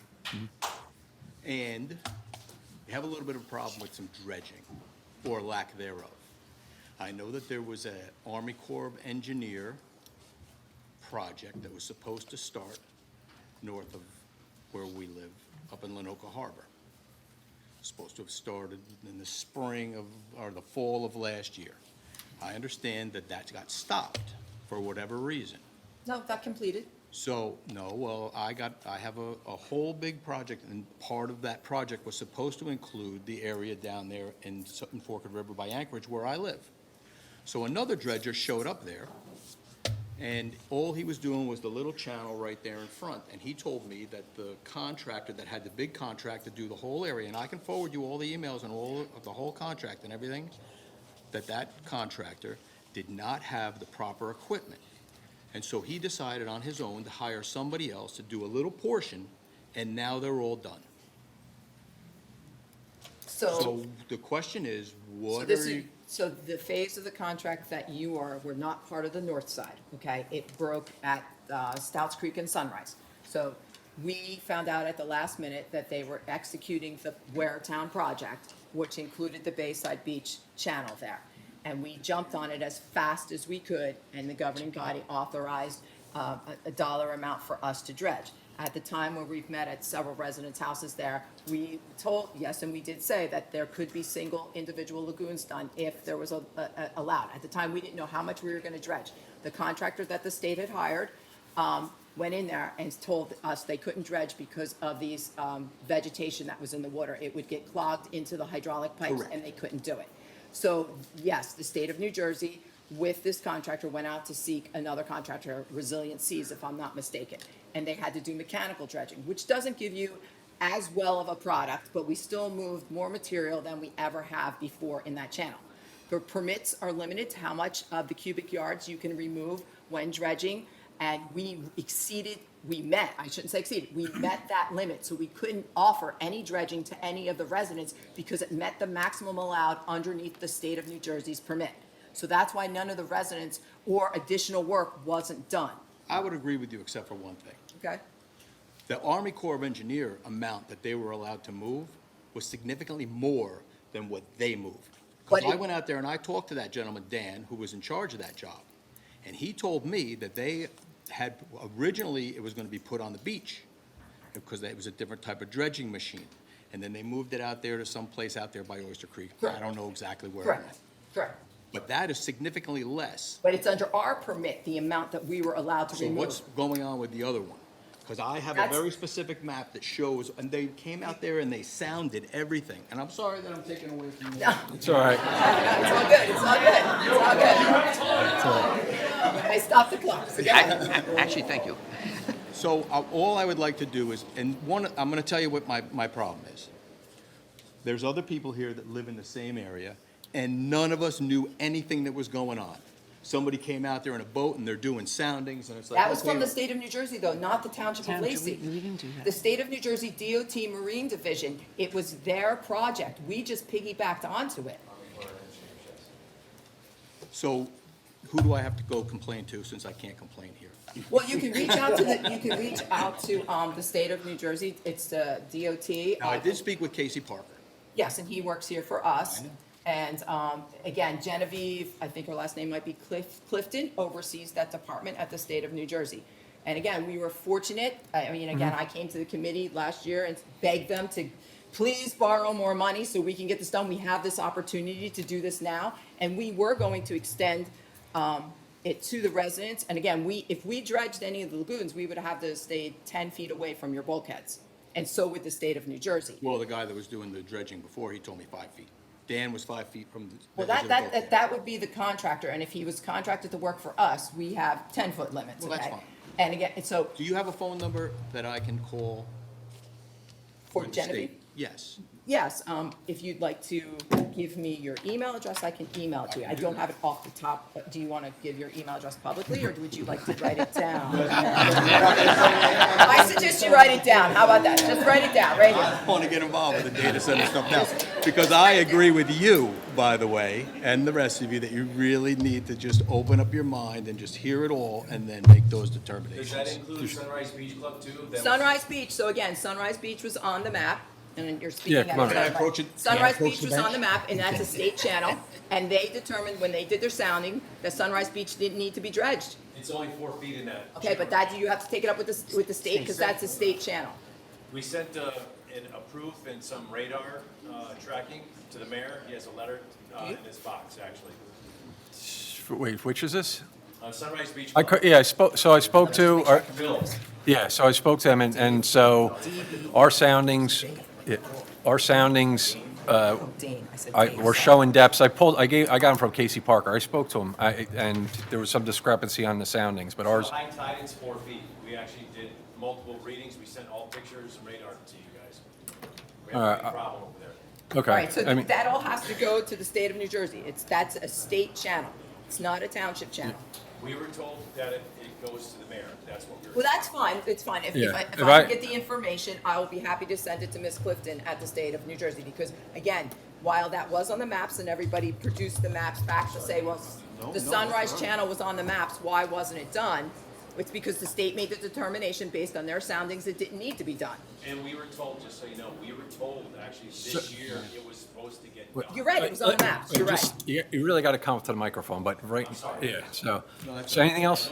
No, I have nothing else, but I really thank you for your time. And Thank maybe you. you could take into consideration maybe doing something, put it on a docket somewhere, or put it to vote. Thank you. Well, ladies first, you're next. I can't. By the way, it was 24 hours and 4 o'clock in the morning was no fun. Getting back to the data centers, my name is Tula Rosebrock. I'm at Capstan Drive, Forked River, 30-year resident. Getting back to the data centers, what's driving this discussion? Where did this all come from? I just found out late last night about possible data centers. And is this a hypothetical? Yes. Or is this coming from somewhere? Can somebody explain that to me? I explained it a number of times. I I get, got to tell you something. It's hard to hear from the back. so I get. Yeah, we get so invi- we this get is invited- like secondhand for, So we get, I get invited to a lot of Zoom calls, meetings. Yesterday I had a meeting with the commissioner of the DEP. Okay. Private meetings. And so this was a Zoom call that fit into my schedule. I was able to take about data centers. So I figured I'll take the time to learn about data centers. It was Okay. specifically about, it was for the mayors in the Pinelands. So the invite went out to the mayors that have Pinelands property. We have Pinelands property. So I just took the information So that it's a they, hypothetical at this point. so they were, yeah, Is so. there a company that's driving this? No, no, it was just from the Okay. Pinelands Alliance. Okay. The Pinelands Alliance did a PowerPoint presentation, and they Okay. went through they're pretty much what everybody's saying here. And I'm just giving the information, since I was the only one on the Got Zoom it. call. Okay. So you're just passing it along? Passing it that along, just saying, There's hey. discussions, but there's nothing solid. No, we have not had an inquiry discussed on this this. yet. This We is have just, not had a discussion Well, about this yet. apparently, there was some sort of discussion on a Zoom call. It was I was on a, That's with them, there's none there's between Pinelands us. Alliance. No, I realize that. There's. sorry, it was a Zoom call. They just did their presentation. I didn't say anything. It was a Zoom call, so. No, I'm just You gotta saying, be quiet. There's some sort of discussion somewhere Well, about a data center. The Pinelands Alliance is the Pinelands Alliance is doing this. They're taking the position that data centers are not good for the Pinelands. That's what this was about. That's it. Is there someplace that this is documented, that we can all refer to and? Well, the read it? Pinelands Alliance if they have, it's their thing. This is not a township thing. That's what it's. I will provide online on our website by Monday, because the person who manages the website is off, the link and the information. You could go home tonight and look up the Pinelands Commission, and it's right on the Pinelands Commission It's the homepage. and Pinelands I Alliance. believe- Okay. Pinelands, but it's off Is it's it- also all on the right, yeah, Pinelands all right. website. Okay, Pinelands And I Commission believe you page. could get the PowerPoint presentation, Okay. some commentary and an editorial that's on there. And I You're next. also believe Then you you. can, get, that Zoom call, I think, was recorded. No kidding. Yes. Yeah, they usually are. But thank you. Thank you for your comments.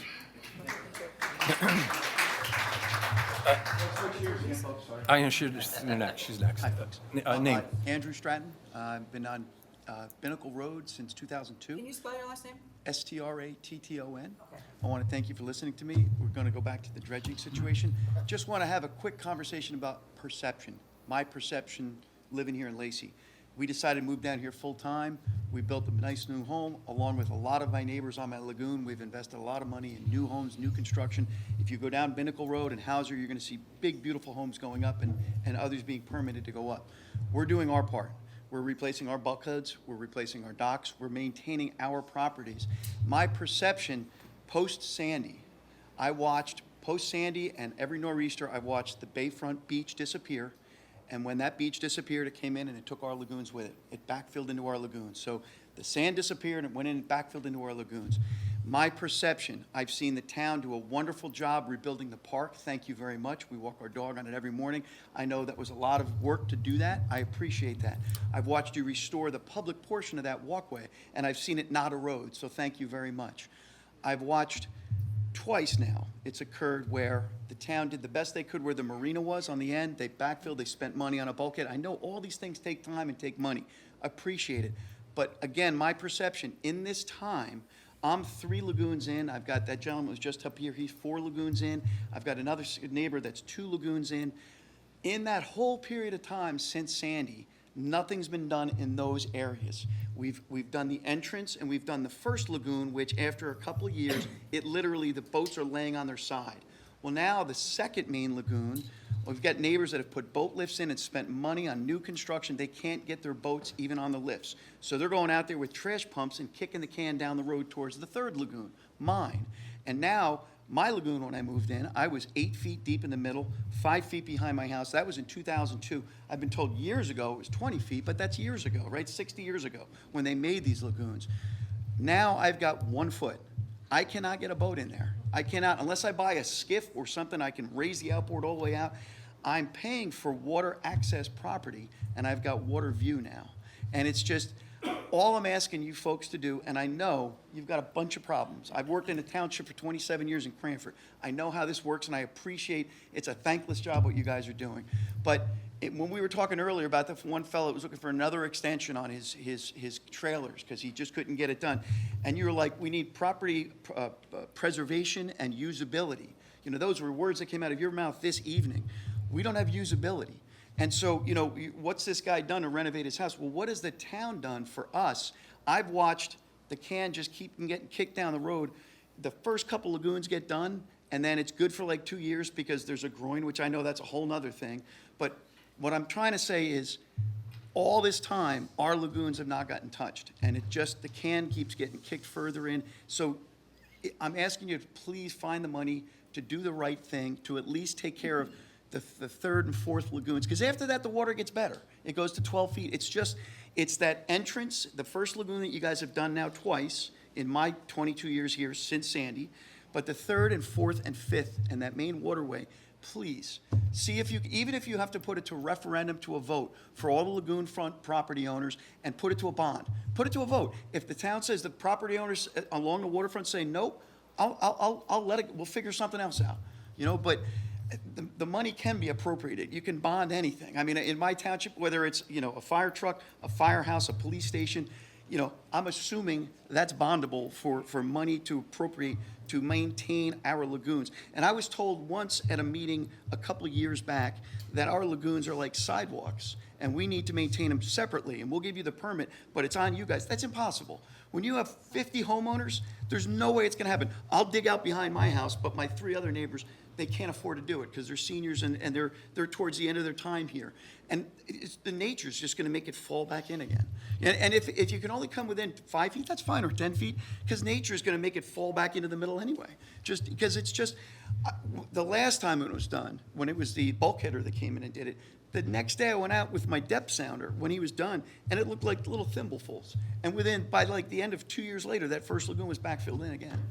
So I'm just respectfully, I understand the load that you guys have, and I appreciate it. It's a thankless job, and thank you so much. But I'm asking you from the bottom of my heart, please try to do the right thing by us as well. That's all. Okay? Appreciate your comments. Thank you very much. Wait, Elisa.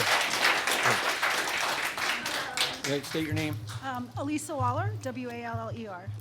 So there's a bunch of things I want to mention. I will say that the data center ban, I'm all for.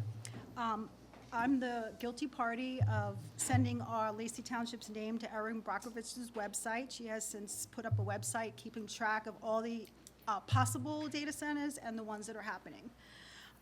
Also, as a developer, Mr. Kennis, I wanted to ask, I'm just going to say it, is it a conflict that you're a developer and our mayor, and you don't have to answer that, but Is it I feel like conflict? No, I got there's elected. a lot of overdevelopment in our town, and it's getting to be too much. There's a lot of traffic. I'm looking at the townhomes and the condos that are being built, and my dad, who happens to be here tonight, who was the builder for the farmer homes back in the early 80s and 70s, in the 80s, there was an ordinance that Waretown set called like the no lookalike ordinance or something like that, where none of the homes that he built or he drew were to look alike. And I feel like all the overdevelopment that's happening looks alike. It all is boring, it's all flat. I'm not saying they're ugly, I'm inside. I'm just saying from the outside, they're just not approachable. They're not for our town. And I feel like we need to stop right now, okay? So that's all I want to say with that. The Environmental Commission had a meeting that was canceled suddenly, and I know I reached out and I got an answer. It was just canceled. It won't be rescheduled. But I wanted to attend that meeting because of the data center question. So I'm wondering if anything was discussed with the Environmental Commission about the data center possibility. No. No? No. Okay. The other one is the flock cameras that are now in the Home Depot, Walmart, Home Depot, Kohl's. There are 4 flock cameras there. I don't know if anyone in this town knew. I didn't know until about 4 weeks ago, maybe 3 weeks ago. I drove around, gave them all the finger, and I took a picture, and I said, our constitutional rights are being invaded right now. Our privacy is being invaded. So let me just finish. go ahead. So there's also flock cameras at the Celia de la Cruz rest stop. I have yet to locate where they are, but if you go on flock.com, they will show you where they are. Just so you know, they face all directions so that they get the front of your car, the back of your car, they get who's in your car, and it's an invasion of our privacy. So I don't know how our town was able to put those up. We didn't put them up. That's We didn't private put them up. No property. expectation of privacy in a public place. Okay, so. There's cameras in this building, there's cameras Right, outside. that's my Everywhere. point. My point is we're already on camera, so the flock cameras, I just wanted to put out there that we know that they're there. Are we planning on getting any more? And they have to tell the town if they're gonna put them up, do they not? That's private property. Okay. So at least we now know. Drones, I've noticed a bunch of drones flying around at various times, and one day it flew around so close to where I live, over by Crestwood, it, in a circle, so I called the town. Someone from the township said to call the police, which I did, and they sent a police officer to my house, which is fine, but I wasn't scared. I was saying, what's going on with this drone? Is this the township? Is this the police? It's the police. So do we have drones watching us and taking We pictures? don't have, we do not own Okay. drones as the township. Okay. Yeah. I'm just saying they're there. People are flying these big white drones around, and it just doesn't Not us. seem like just throwing that out there. Well, I'm off Amazon. The other thing is last thing I want to mention is the YMCA. Our tax dollars will pay for that to be built. Our tax dollars will maintain that place to be built. We don't need a YMCA. We've got plenty of activities. We got a rail trail. We've got gas. My dad just made me realize that the gas tanks that are under the rail trail, there's like gas tanks. Gas mains, but again. Gas mains running along the whole rail trail. So what you don't see doesn't mean it's not there.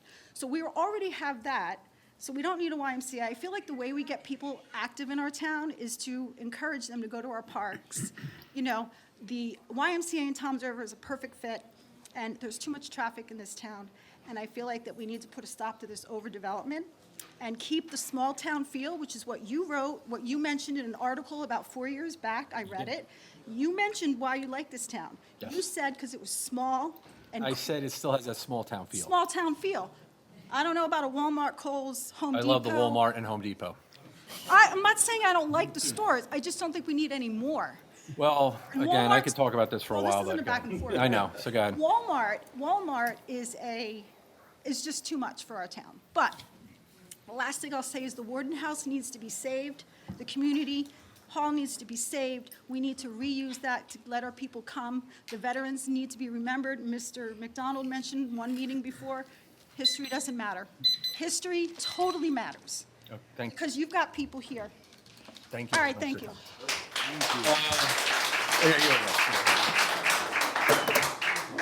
Just state your name. Hi, good evening, everybody. My name is Jason Howell. I'm with Pinelands Alliance. I appreciate you attending the webinar that we had for. Yes, Jason Howell, There you go. You can H-O-W-E-L-L. tell everybody how it came about. then. Yes, yeah, that's why I wanted to. Usually I Thank you. wait till the end. I appreciate it, Yeah. actually. W what? E-L-L, just like the town. Oh, great, Yeah. thank you. So, although I don't live in Forked River, I did have a fifth great grandfather that had a salt works here at Forked River, and the British refugees burnt it down. Anyway, long story. But so the data center thing, I've been involved in many different townships where they were considering bans, and many have been passing bans because they've looked at the evidence and they've realized that it's really a bad fit for their community. Not only because of the resource withdrawals, because these things are actually competition for resources. So the same resources that we depend on as humans, they are building essentially an alternative life form that competes for that same resource. And that sounds nuts, but that's actually what's going on. So they're trying to create some sort of, supernatural being from these AI data centers. It's not like just the server farms of the 1990s. What they're doing is creating a different entity. And that's a bit of a tangent here, but that's actually what's going on. So I would urge you to follow in the footsteps of Monroe Township, of Waterford Township, of Millville, of other townships right now, including Jackson, considering a ban on data centers because it's a detriment to the community. There are sound issues in Vineland. The data center that was proposed there, they've already cited for noise ordinance violations. And the residents just don't want it. So I appreciate your time. Thank you. Appreciate it. Barry.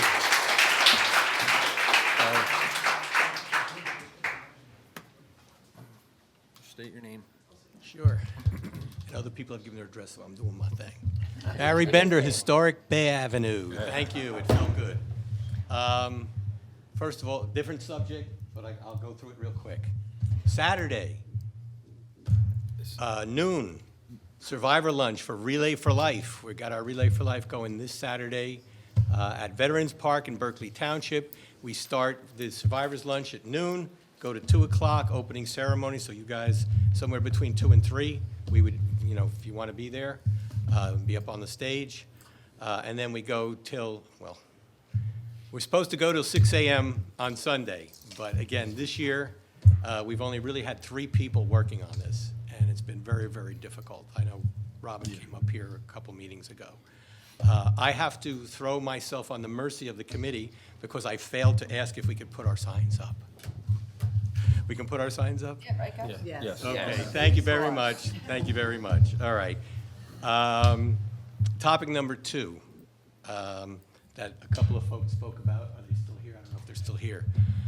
Not only are the lagoons filling in, and as you folks know, the people who are along the bay, I guess what's in the end is that, I mean, just small storms now, and you know, they're getting the water coming right up against, just pretty much up against their houses.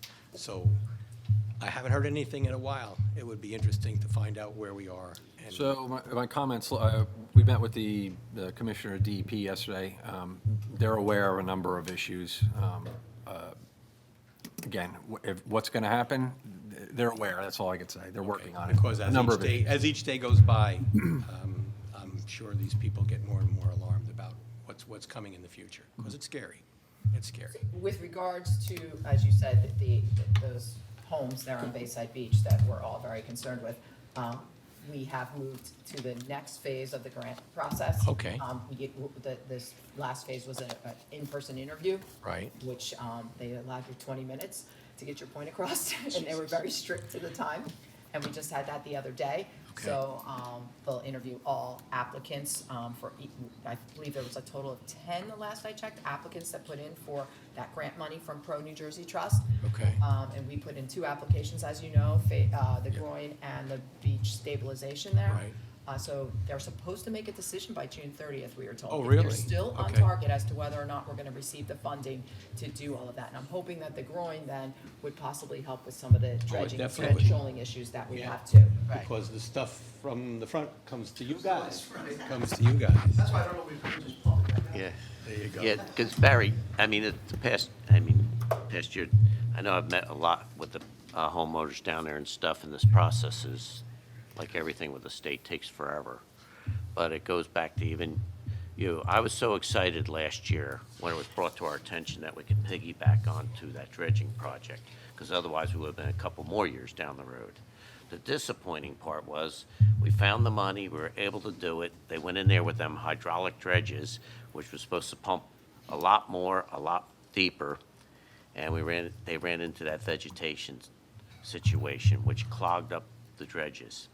So they had to go back to the old manual way, which was very, very disappointing to the committee, because what we were hoping to do under this new way they had to go in because of all this, because there was even a company that came in and tried to remove some of the vegetation so they would keep going with the other. Well, it didn't turn out the way we wanted, so we tried.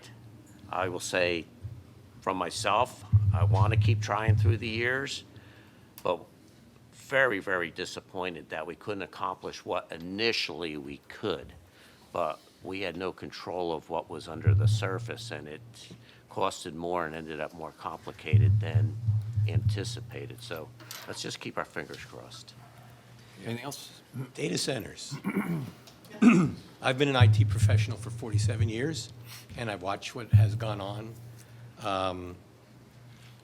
I read about the various environmental issues, et cetera, the noise. I mean, every place I've seen where they're talking about putting a data center in, like down in Salem, now they're talking about in Kenilworth, they're not popular. I mean, we can see that, they're not popular. And to make a point, they're all based on AI, artificial intelligence. And I've seen, and I'm going to make a comment to Committeeman Larray, do your research, but don't use AI. Okay, please, because it can be manipulated. He's not using AI. Yeah, because, well, I thank the young lady from Pennsylvania. I know she didn't use AI, because AI is manipulative. You're able to manipulate it based on the data that you feed into the system. And don't I know that for sure? And to me, I mean, I never read the book, but I saw the movie 1984, and that's where we're headed, okay, with this stuff. And it's really scary. I know the Pope said something about it. I don't like it, giving you my opinion, and I don't think here in Lacey Township we have any place especially with Oyster Creek, would spend fuel rods sitting there, if that is quote, the target, because that's all pure conjecture. But I don't know how they would do that. Put something like that in surrounded by spent fuel rods would be, as far as I'm concerned, insanity. But thank you for your time. comments. Thanks, Barry. Yeah.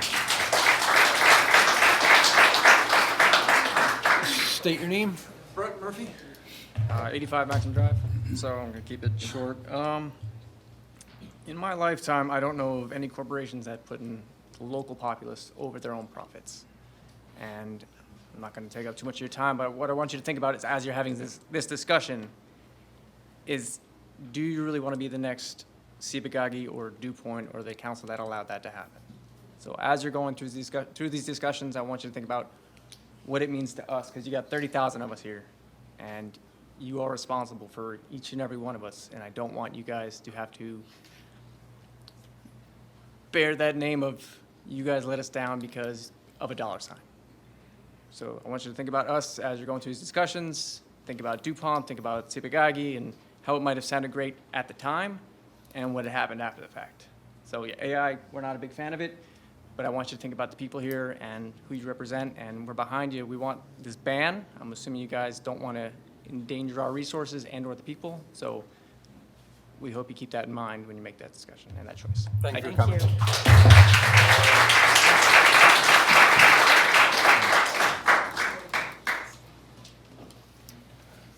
How's it going? Just state your name. My name is David Dolan.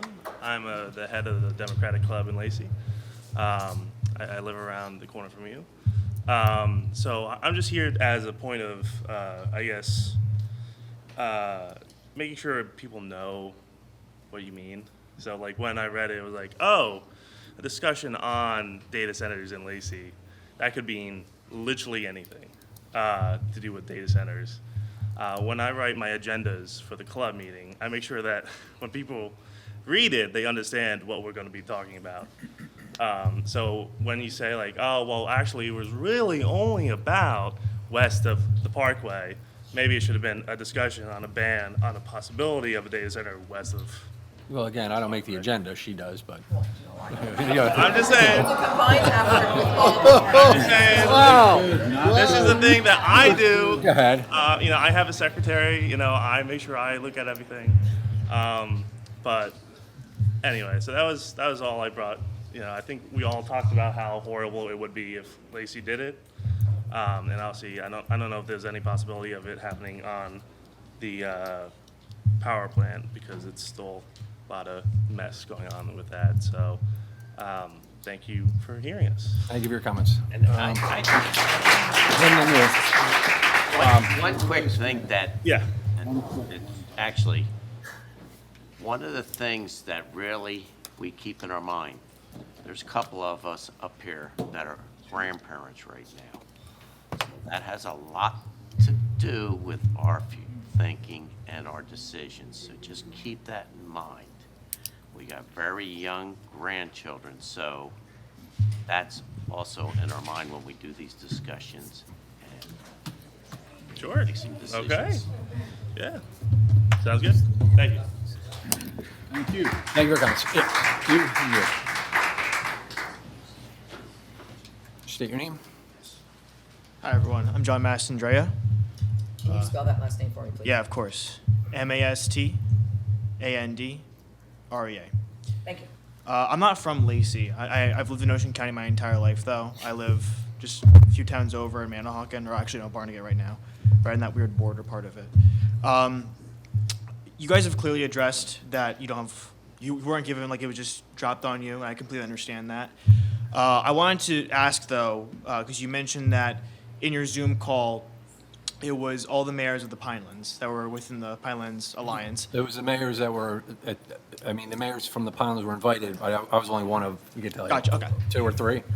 There wasn't that many. Three or Yeah. four mayors on it, Yeah. Correct, okay. I just wanted to ask, going forward and however long it'll take when you guys look into everything regarding the data center possibility, if you'll be speaking with the Board of Commissions about this, because I feel personally, I don't know how everyone else here feels, I feel that the last year, I feel the Board of Commissions has done a lot to damage the environment of Ocean County. They've done a lot of, like, pulling out of a lot of things from the NJDEP. It has me really concerned over future possibilities of what could happen with data centers in Ocean County. Are you talking about the Ocean County Board of Commissioners? Yeah. Okay. Yeah, so I don't know if the Pinelands Alliance has spoken with them about this possibility, but I hope that they're included in the conversation, because that's a concern for me personally. Okay, thank you. So I So should- they have meetings that you can attend to. that Yes, are- yeah, I've attended a few of them, but they haven't really talked about it yet, so I was concerned. Thank you for your comments.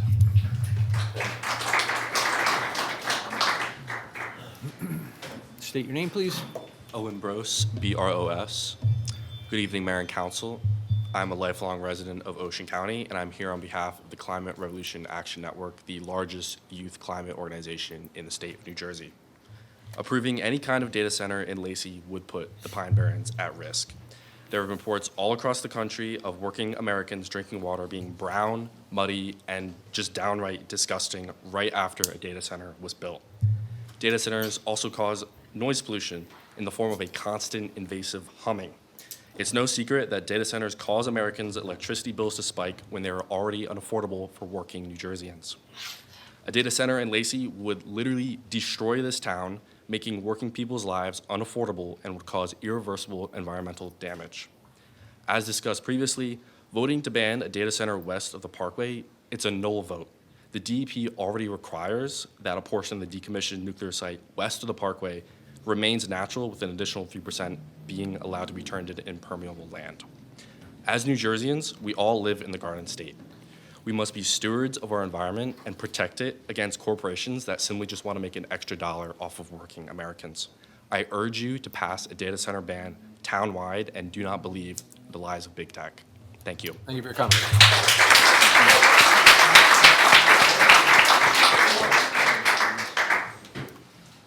Hi, Just state your name. Maggie Dickhouse.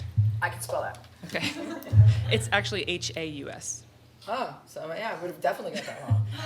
I didn't plan on speaking tonight, but I live just down the road here on Western Boulevard, on the Bayville side. And I just wanted to bring up this topic because I see that tonight is not the night for us to discuss if there's a data center coming, will we allow it or not? It's still in the early phases, right? Yes. But this is actually when it's the most important to prioritize this issue, because once there is a data center proposal to come here, it will already have been too late. Right. So I just wanted to, once you start discussing this, ask yourselves the questions, are we, as a township, ready for a data center to come here? Do we have the infrastructure that's ready to handle all of these issues that everyone's been bringing up all night? What will the effect be on the residents? And yeah, if a data center does already want to come, they're gonna bully their way in because they are more powerful than us. They have more money than us, they have more sway than us. We know this is true.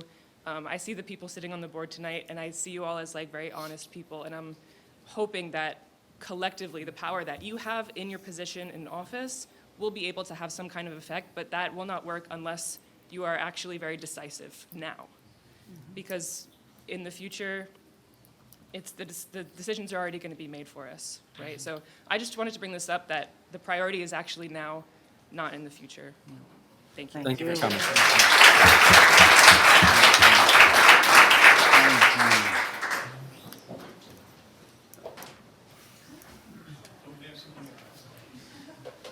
All right, Jim, just state your name. I can spell that. I'm glad. I came here as far as the same thing as everybody else. But the one thing the gentleman mentioned at the tax revenues. Well, I've been around a while. When Lacey Township had zero municipal tax with the gross receipts, and then Governor Brendan Byrne took 50%. And then they took the other 50%. So, and as you know, I express myself on the planning board all the time that I believe in home rule, except the last 5 governors haven't. And so you can't say nothing's going to happen. Right. The only artificial intelligence sits in the executive mansion. But the other thing I want to talk about was briefly touched again. You know my feelings on the YMCA. I forwarded Veronica Yeah, yep, the information. I hope you all got to read it, I did, yep. because an executive order, don't matter what you say, that they can't have 300 beds in that building. Right, we agree.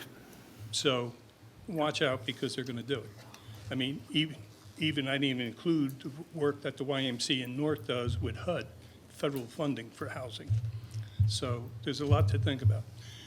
The other thing I talked about a couple months ago, have we moved any forward with the Deerhead Lake and the Bamber Lake Dam situations? Do we have any more information? So we just, did you hire, did we? All right, so we are still working, so what happens is Deerhead Lake, we have to do monthly reports to them as to the progress of what we're making, and they have not given us a final design yet. Bamber, it's the same thing. They wanted more studies and more studies and more studies. We did speak very briefly with the Commissioner of DEP about the lag time. So what happens is you hand in a permit application, and they say, okay, so they have 90 days to review it. Okay, this is what's wrong, you have to add this. So then you add this, you go back, and then they come back and say, oh, we also found this now. So the clock keeps ticking another 90 days that they have to review it. So those are the frustrations that we're having, is like, well, didn't you review this the first time? Because it was in the first application, But we don't seem to get anywhere. But we are working with dam safety, and we are hoping to hopefully be awarding a contract, and you're gonna laugh, by December of '27. Because of That's the lag fast. time out at dam safety with us getting our permit and getting our final approvals to do that. Okay, now this is something new, but something old. This township, there's areas that the code enforcement officer can't even handle the volumes. I'm talking about houses in residential areas out west of the Parkway, with as many as 15 cars running auto shops out there. Cars are parked every which way, unregistered cars. There's an unregistered car right around the block from me. It's been there for, I guess, I'll be conservative, 2 years, no plate, not registered, hoods up. Did you call? Oh, where? Yeah, we did. And they moved the van, backed it in that had no plate, so they put a front plate. So that's unregistered on that property, but the other one's still in the street. So, Well, anything in the road, Mr. Former Police Officer, goes to the police. Code enforcement is not allowed to No, I enforce know that. anything in the street. and I said, but what has to happen is, she's writing the ticket, she's doing a job, but the lack of enforcement by the state judicial system. And the point is, when I was a police officer, we called in the tow trucks and we abated the nuisance. You start towing them. You have one property out there with a school bus that the person lost their home, but still on the property, so they're sleeping in that. And you had two other houses down there that are under construction with motorhomes hooked up to utilities, which is a violation. But there's other areas around town. And I'm not saying anything negative about them or the police, but I think we have to put some focus on cleaning up the town. And, just because I'm retired don't mean you can't do it. Well, if you'd like to drive around and give us a list and be another set of eyes, we'll be more than happy. I had to ride around and give a list of streetlights. Something we all used to do, right? So, thank you for your time. Thank you for your comments. Thanks, Jim.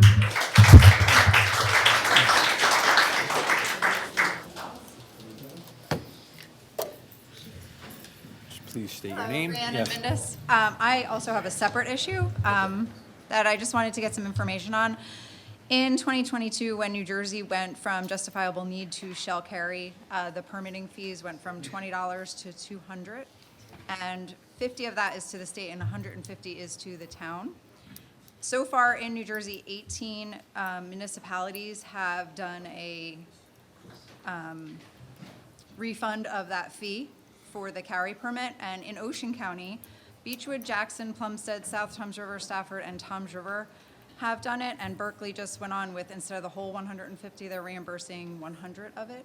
So I was just curious to see if Lacey had spoken about that or was considering. We have. It was on the agenda back in January, and again, there was a lot of data pulled forward, and so for us collectively, it's an economic issue, not necessarily a gun rights issue, and that's how we handle most of the again, the economic issues.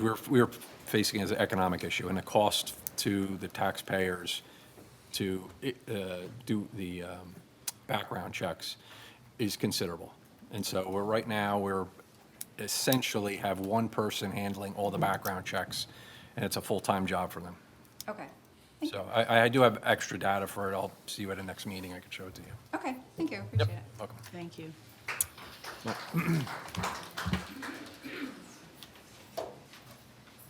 Hello, Mayor and Council. My name is Steve Quate, I'm a resident, Spell your last name? Kwait. I think everybody's covered almost everything that needs to be covered, and I think your hearts and minds are in the right place. The only thing I'd point out is, how do you say your last name, Bob? Lorray. Lorray. You have good feelings and good instinct. And I do know that it sounds like the state will push this, not you guys. And they can shove it down your throat. The town and council don't always call on the residents, and the residents don't call on the town and council much. But I'm telling you, you have a great turnout here. And don't go in it alone. If they're shoving it down your throat, call for the residents and make a big deal out of it. I'm originally from up north. We had an issue not nearly as big as this. And I had News 12 there. I had the police department there. I had at Bergen, the Bergen Record was there. You could rally the troops. Right. And usually towns don't do that. And the troops are here. You had a big turnout. And if you feel that your back is against the wall, which it could very well happen, the state is a lot stronger than Pee Wee Town Lacey. And they'll kill you. And I've seen it happen. So don't be afraid to call on the residents. The residents, I think, will help. I know I, for one, will. So, Thank you very much. Appreciate it. and Thank you. last comment is, you were talking about the speed signs, Mhm. which it's always important in every town. But do you guys speak to the police about it? Oh, yeah. Oh, yeah. I Is have that your monthly best- meetings. You know, Yeah, we you do, could talk to each other and talk to us. Yeah, we did. Cops know. There's a lot of data collection. Yes. Right. All right. Let's have a great night. Thank you. Didn't mean to keep your time. Anything else?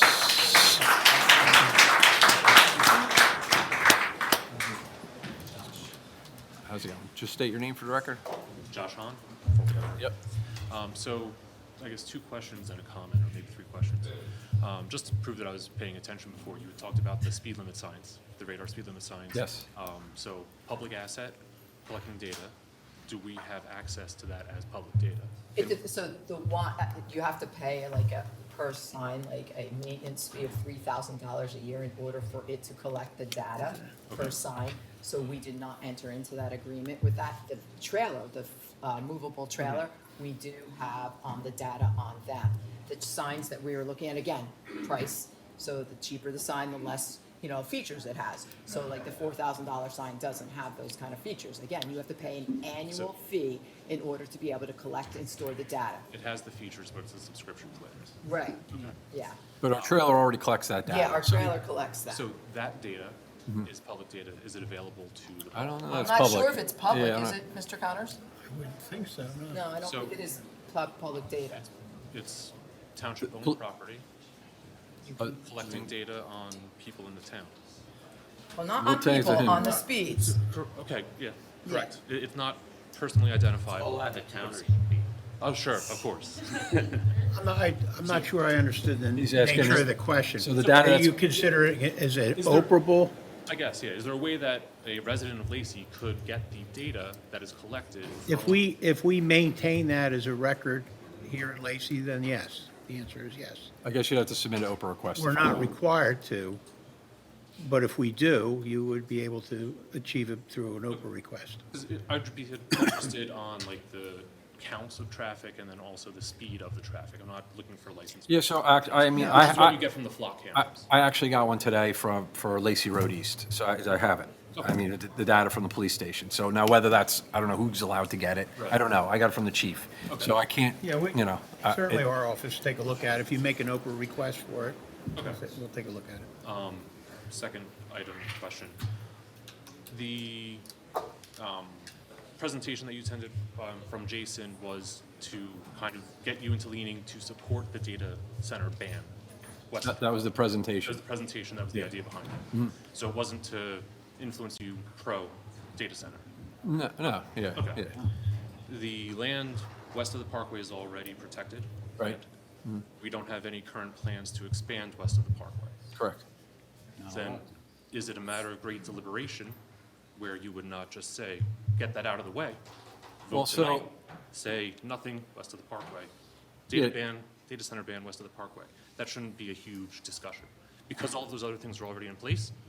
And Yes, like so Matt it was a said- matter of whether we should or should not do it. So it's already not allowed west of the Parkway. Again, this is just the first time they're looking at the information. It's just Yeah, I surface know. level. I hear you, but you guys brought it Yeah, up. I guess I said, but I know. This is trying to do this in caucus, so we present the information and everybody shows up. But I understand why. What I'm saying is, since it's already, there's no building supposed to happen on the west side of the Parkway. Mhm. Why not just get it out of the way? Build trust from the community and say, that should be an easy thing. Say, okay, no data centers west of the Parkway. And then the real talk is data centers Well, east of because the Parkway. we just want to make sure that we're doing it right. So we just want to make sure that if we wind up doing anything, what the language says, whether we're not over banning something that we don't want, we're just making sure. This is the surface level. This is how, everything is very defined in government. So we want to make sure that we're doing, everybody's doing their due diligence and making sure they're not missing something or should be added. Yes, we could just sit there, I guess, and just ban data centers. But are we sure that doesn't mean maybe something else that maybe we should be looking at? I don't know. So it's a surface level conversation right now. That's it. It's just giving everybody the opportunity We to. also have to put it in front of our attorney that represents us so that he's clear with what we're deciding on too. So this Yeah, isn't we like never a just. simple Yeah, process. we never just put something on the agenda and immediately run it.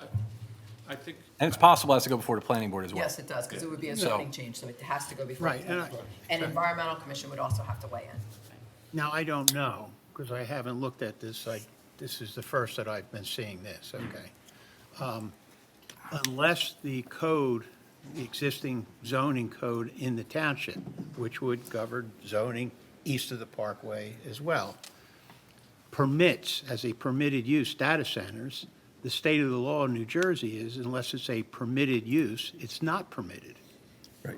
Okay? So unless the ordinance provides data centers as a permitted use in any of the zoning sections of the town, then even east, it's not currently permitted. So someone had mentioned. Yeah, it's not how right now- got Snuck in under, so Right now- in their case, it was. a I would fashion the argument on behalf of the township, if in fact the ordinance, and I haven't conferred with it, but if the zoning ordinances in a town do not provide for data centers as a permitted use, my argument to the court would be that the state of law in New Jersey is such that it's prohibited. So unless something is explicitly permitted, it's So- prohibited. So the code book is. Under the pretty- zoning yeah, laws, right. under the municipal land use law. So I'm trying to think of another example, but if it's not in our code book currently, if it's not allowed in zoning, it's banned or it's not allowed. That means they have to go get a variance for it. Would just Or- be a use variance. So I'm which is trying to very think of a difficult good, one to get. like, if somebody, I can't think of a good example right now, but if it's something, if it's not in there already, you can't just go and build it. Or you can't, you can't make you have to Yeah, make so for application. instance, if you had an area that was zoned where garages, service stations were not a permitted use, that use would be prohibited unless you got a variance. I was just going to say, storage units are not allowed on Route 9. And storage units have approached us a dozen times over the past 15 years to build along Route 9. They're not allowed, they're not zoned on Route 9. That doesn't mean they can't apply for a variance, it just means that it's not allowed what they're trying to do. So why not put through something quickly? If there's something coming up where they Josh, can, by the time I'll it's answer ready, I know, my way. nothing happens quickly. No. We haven't had, I understand everybody's frustration, and I would be as about as honest as I could be. I've had no time to absorb this at all. You haven't even read And I'm one of them that's got to make this decision. I don't disagree with you. I want the, I see the purpose of the ban. But I've had absolutely, I haven't seen this Zoom call. You've elected me up here to be a steward of the town. If I don't do my homework, and as you can tell, which way I'm leaning on this. But I want to make sure that the decision I make is the one I feel is right. And this was just supposed to be a discussion, which it's been a great discussion as far as I say. We're definitely getting the feel. The gentleman said about banding people together. In the years I've sat either in the audience watching this committee, been at school board meetings, this has probably got the most traction I've seen yet. So that gentleman's right on target. Because we go to these meetings, and there's a few people here, you show up, there's 6 people, there's 7 people, okay? We're getting the feel of the public. But to ask us to do the right thing right now and do something, I'm telling you, we've had 0 discussion. We can't meet as a group by ourselves, but even 2 of us together, we've had 0 discussion on this. We've had a lot of discussion tonight.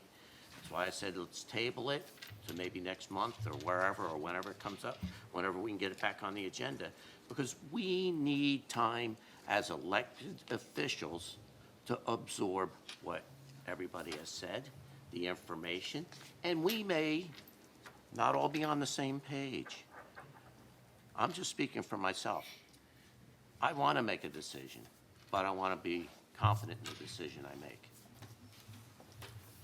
When you have the discussions, when you have an actual discussion, will it be out in front? Has to be. Because I know sometimes stuff happens where it's not. So I just want to make sure that that's something else that will be agended, where the actual discussion takes place, where the public has the ability to see and hear. Okay. Thank you very much. Thank you. Thank you.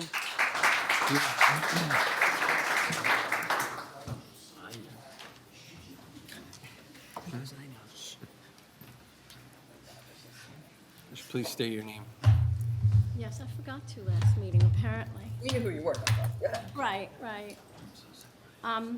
This is a little high. You pull it out. That's all right. I want to make sure the mouse is working. Regina DeSenza, Sunset Drive, Sunrise Beach.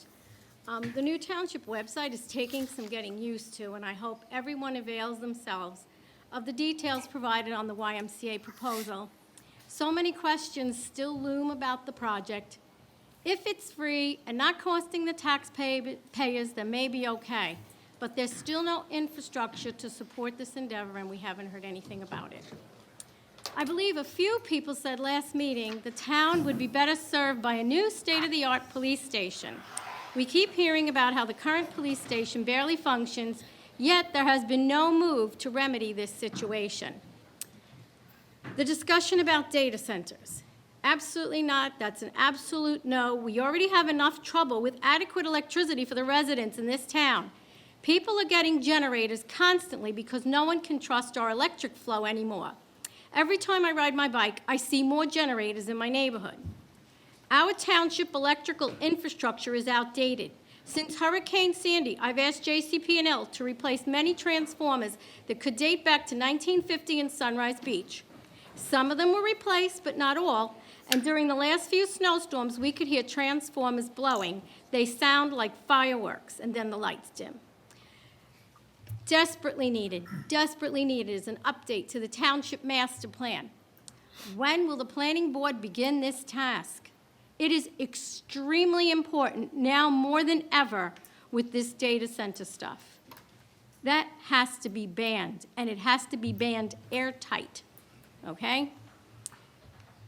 It would be lovely if Deerhead Lake could be restored for swimming. I think the Whidbit unfortunately invites vandals at night. It's so enticing to children on a hot night. And I think it's a liability for the township, and it's not the financial boom everyone thought it would be. And it should be free for residents since they already bought a beach badge to be on the beach. And our tax impacts from the school district for the past 3 years were outrageous. And now this township body is proposing a YMCA to help further bankrupt the taxpayers. This proposal at this point shows no promise of breaking even. I'm also really upset about the issues with the Warden House and Community Hall. Why can't the Warden House just be sold for $1 to someone who can afford to move it to their personal property and make it a family home again? The fireplaces and chimneys alone have great architectural value. Someone just bought a house for $1 and paid to have it barged across Barnegat Bay to their property. This house is so close to the water, and it doesn't have to be done whole. I spoke to a company once that takes apart houses and puts them back together at an alternate location. Let somebody with deep pockets do this instead of the wrecking ball. And my personal belief, no one person is born into a political party for life. That's why the Board of Elections prints and maintains party declaration cards. You can change party anytime, just fill one out. There is even a checkbox for undeclared. That is no party. And for those that don't know, there is no such party as an independent party in the state of New Jersey. I checked on that many years ago. Ms. Giuliano made it quite clear in her very expensive glossy flyers that political party is her life and she's married to it. So be it. I vote with my heart and my mind, not just on a party line. And to vote yes all the time to appear unified is just nuts. That tells me no independent thinking is going on, just like the school board. Used a postage permit from Trenton. That was interesting. So I wondered who mailed the flyers for you. So I went to NJ Elect today and found not only how much you spent, but who gave you $21,768. And the contributors to your coffers hold your strings. $10,000 alone came from the leftovers of the committee to elect Curatello and Kennis.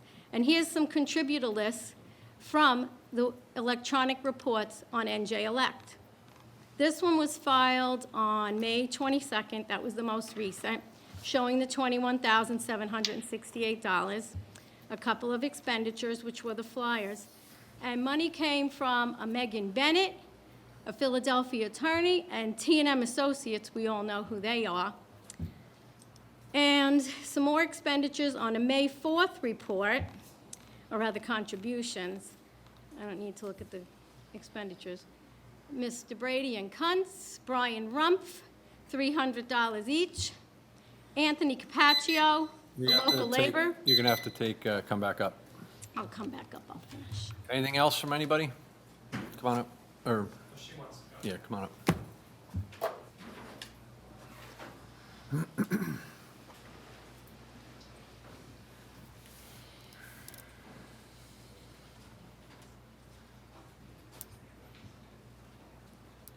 Please state your name. My name is Mary Ann Clementi, Clemente. I too am not from Lacey Township. I'm two towns south in Barnegat. And I thank you for allowing other people to come up and speak. And I had no intention of coming up and speak. But I appreciate all of the people that have come in support of you guys doing an ordinance on banning the data center kind of situation. And you had mentioned the sunshine laws prevent you from meeting together outside of this group. So that's why it's, is it possible for you to have a hearing on this issue when after you have your time to discuss it amongst yourselves, to have a hearing on this, that the township is and other people are invited, because I personally want to bring this up in Barnegat as an issue, because I'm sure they never even think about it. But a hearing, to me, sounds like a good opportunity for people to come up and give you their opinions, as they did today, but on a broader scale, before you make any kind of decision, if somebody does approach you. That's all. Thank you for your comments. Thank you for your comment. Mayor, I just point out that in the event that the governing body were to entertain an ordinance that would ban data centers, the necessary requirement for the passage of an ordinance that there must be a public hearing, and that hearing must be advertised. So that would be a hearing on an ordinance. So there are hearings done on ordinances Correct. Every ordinance requires a hearing. as a hearing? Public hearing. At second reading. Right. Yes. But by then, the decision's already made. No. No. Please. In Barnegat, we used to have, when I first moved. I know. we had I 4 represented meetings a Barnegat, and you used to come to the We had meetings. 2 workshop meetings and 2 regular meetings. Right. The one thing, the one gentleman from the Pinelands brought up, and I'll tell you, Mr. Kennis, I gotta commend you for taking the time to do that Zoom call, so this is brought to our attention, because everybody that's familiar with the Pinelands, look how big it is, how many towns it took in, and from that gentleman's mouth, only 3 mayors showed up. Yeah, thank you, And one Bob. I actually appreciate And one of that. us is ours. Yeah, So- I actually took the time to do it, so yes, thank you. I will take that credit, Bob, thank you. You're here. So, You're here. yeah. Yeah. Yeah. Meeting yesterday, only 3 Mayor towns showed up. Kennis. He's not retired. He works his butt off, so he deserves a lot of credit. Thank you, Bob. You're here. But, please state your name. Richard Bidnick, Lacey Citizens for Responsible Government. Many residents received this disgusting and disgraceful flyer filled with AI images, which are fake. Why the lies, Mrs. Giuliano? You call yourself a fiscal conservative, but the facts speak otherwise. A fiscal conservative would have voted against every township committee budget that increased our taxes, yet you did not. A fiscal conservative would have voted against $330,000 of wasted funds on the Johnson Controls Municipal Complex, yet you did not. A fiscal conservative would not have told the MUA to fork over $1 million of their reserves to our school district to protect your para friends' jobs. The money was misused, and some of it went to administrative salary increases. That $1 million should have been returned to the ratepayers to help with their high utility costs. But if you were a true conservative, that's exactly what you would have done.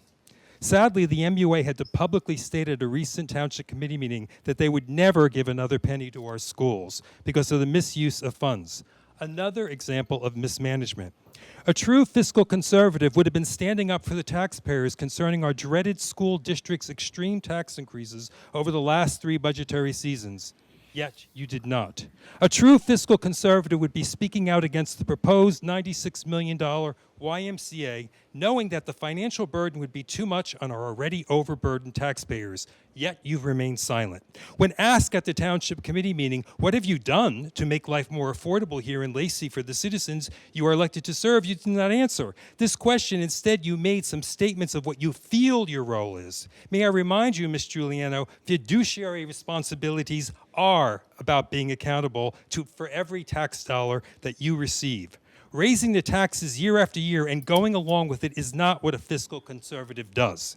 Maybe what you should be doing is downsizing our government and privatizing as much of it as you can to reduce the outrageous health care costs that are burdening our town. To be blatantly honest, the term fiscal conservative fraud would be a better description of your poor record. You claim in your flyer that you're against all the overdevelopment. But 3 years ago, when you gave a Close-Up Club interview before your election, you blatantly stated that for those of us who had concerns about overdevelopment, that we needed to get over it because it's called progress. No person who is against overdevelopment would make such a claim. But it seems that you must have had a come-to-Jesus moment just before this election, where you realized that many people are angry about all the overdevelopment, the traffic, but the damage has already been done. Because you didn't stand up against it, you stood with it. And your position on the sale of one of our most last historical buildings, the Warden House and Community Hall, shows you have no concern over overdevelopment. You approved the sale knowing it was going to be a quick check gas station, something we don't need or want, which is going to cause so much more congestion at one of the busiest intersections in this town, and along with it would destroy the last remnants of our town's history. So maybe that is why you felt you needed to misrepresent yourself in your flyer, because you truly have nothing to run on. You pander to the voters when election season comes because your record just doesn't cut the mustard. I must say this, the photos I saw of you parking in a double handicapped space at one of our schools shows an utter disdain for those individuals who need those spaces and a terrible lack of judgment on your part. As an elected official, you are held to a higher standard, and the standard you represented in this issue is deplorable. And after reading the transcript in the ethics case concerning Regina DeSenza, which you were a sworn witness in, I realized it appears that you perjured yourself under oath while you were sitting mayor of our town. I must ask, what were you thinking? My message to all of you who are running for office, Be truthful on your record, because lies will come back to haunt you. And maybe people are just so used to politicians lying to them each and every day that they have become immune to it. And if that is the case, I feel sorry for all of you. We deserve so much better. The citizens of Lacey do have a choice on June 2nd. Think before you vote. I know who I'll be voting for on June 2nd, and it won't be you, Ms. Giuliano. Thank you. Thank you. Anything else? Power to the people. Thanks for all coming tonight, guys. I love you. It's nice not to be alone here for once. This is the most people that have been in this room besides when a police officer. Please state your name one more time. Regina DeSenza, Sunset Drive, Sunrise Beach. I'll pick up where I left off. I was reading the R1s from the New Jersey Election Law Enforcement Commission that were filed by the committee to elect Ms. Giuliano. Brady and It's Kuntz, Mrs. 300. Giuliano. Okay. Brian Rump, attorney at law, 300. Anthony Capaccio, labor's local, 172, 300. Sitta, Hulsefeld, and Zabarski, 300. The committee to elect Kenneth and Curatolo contributed the most at 10,000 because they just transfer their money from one election to another. Dasty and Steiger, 600. Donato D'Onofrio, 300. The next page, East Coast Engineering, 300. French and Perello Associates, 600. Henry J. Mancini and Associates, 300. Holman Frenia Allison, 600. Miles Power, the Alimo Group, engineer, 300. William Resuto, urgent care physician, 300. He must really like you. Remington and Vernick engineers for the MUA, 2,600. Big spenders they are. Rothstein, Mandel, Strom, Helm, and Cipriani, Tom's River attorneys, 600. Frank Sadeghi, $600, the Ocean County Commissioner Director. I wouldn't take 6 cents from him, much less 600. And Stephen Smith Esquire, I believe he is the school board president's brother-in-law, $300. Trillon Services, $600, whoever they are. And that's most of your $21,000. I found that to be absolutely amazing. I would never raise that kind of money, and I would never take money from people who are pay-to-play vendors. There's no other way to say it. I know I'm not perfect, but my heart is usually in the right place, and I promised the voters of Lacey that I would do everything in my power to help contain township costs so the people continue to live here, and I don't see any more for sale signs in my neighborhood. Thank you for your comments. Anything else? Seeing make a motion to close the floor. Second. All in favor? Aye. Comments from the committee? Deputy Mayor Larray. I don't know if I should make any more. Trust your instincts, Bob. I don't want to let you down. Now, first I want to go back a couple days. We just had a Memorial Day, which was a chance to honor all those who either volunteered, served, and gave us this opportunity to go through what we're going through now. So I want to thank everybody and every military family, volunteers, and everybody that plays part in Memorial Day and what it represents. We hated to do it, but this year it got canceled because of the weather. As much as I try to talk myself out of it, my 5-year-old grandson, who loves the parade, does not take that. He just keeps calling me politician on FaceTime and wants me to fix it. But that's what you get from a 5-year-old. But just a couple quick updates. Like I say, a lot of times I'm trying to stay up on what the Public Works is doing, which right now, like I said last time, they're busy maintaining the fields, cutting, getting the municipal complexes back up and spruced up for the season. The grooming, there's lighting issues, there's all kinds of things. But one of the things they did work on this month is called Firewise Cleanup in Pheasant Run Community, where it involves them cleaning up dense spots, the properties, reduce the fire risk, help residents remove, if they leave it out, any combustible items, leaf cleanup. So it's something they work with Pheasant Run to, especially last year, the fire was right up to their woods. The other thing was, on May 20th, 2026, we had that god-awful thunderstorm. We had a lot of poles down, a lot of electric out, a lot of issues. The DPW they were out there doing their job, but they also want to thank the Lacey Township Police Department and the fire departments and the Office of Emergency Management for all their help in handling all these issues around town, because we had flooding, electric out, there was multiple issues, and I know there's a lot of complaints, but you know what? There's no way nobody can be prepared for everything that Mother Nature throws at us. So they were out there. They wanted to really thank everybody that also chipped in and gave a hand with them, but that's all I got to say tonight. Thank you, Bob. Committeewoman Juliana. Thank you, Mayor. I just first want to take that last Saturday, we had a beautiful event. It was, the PBA ran it. It was for our bobbing fishing at the first lake. And I think there was over 180 families there, a lot of moms. It was beautiful to see. They were all fishing. It was 206. 206, okay. That gentleman back there, one of our police officers, ran the event, and it was a phenomenal event. It was really a pleasure to be there for it, I have to say. And this Saturday, we have the bicycle rodeo that we run here at the middle school. The PBA is in charge of. So another great event to be at. There's also a car show at our high school this weekend. Tomorrow's our senior luncheon that Heather Scallion, our Municipal Alliance chairperson, runs. Another excellent event for our seniors. And that's it. Thank you, Mayor. Thank you, Peggy. Committeeman Curatello. Thank you, Mayor. There's a lot was said here tonight, and I always want to direct some of the ire from our residents, and we're here to listen to you, back to Trenton.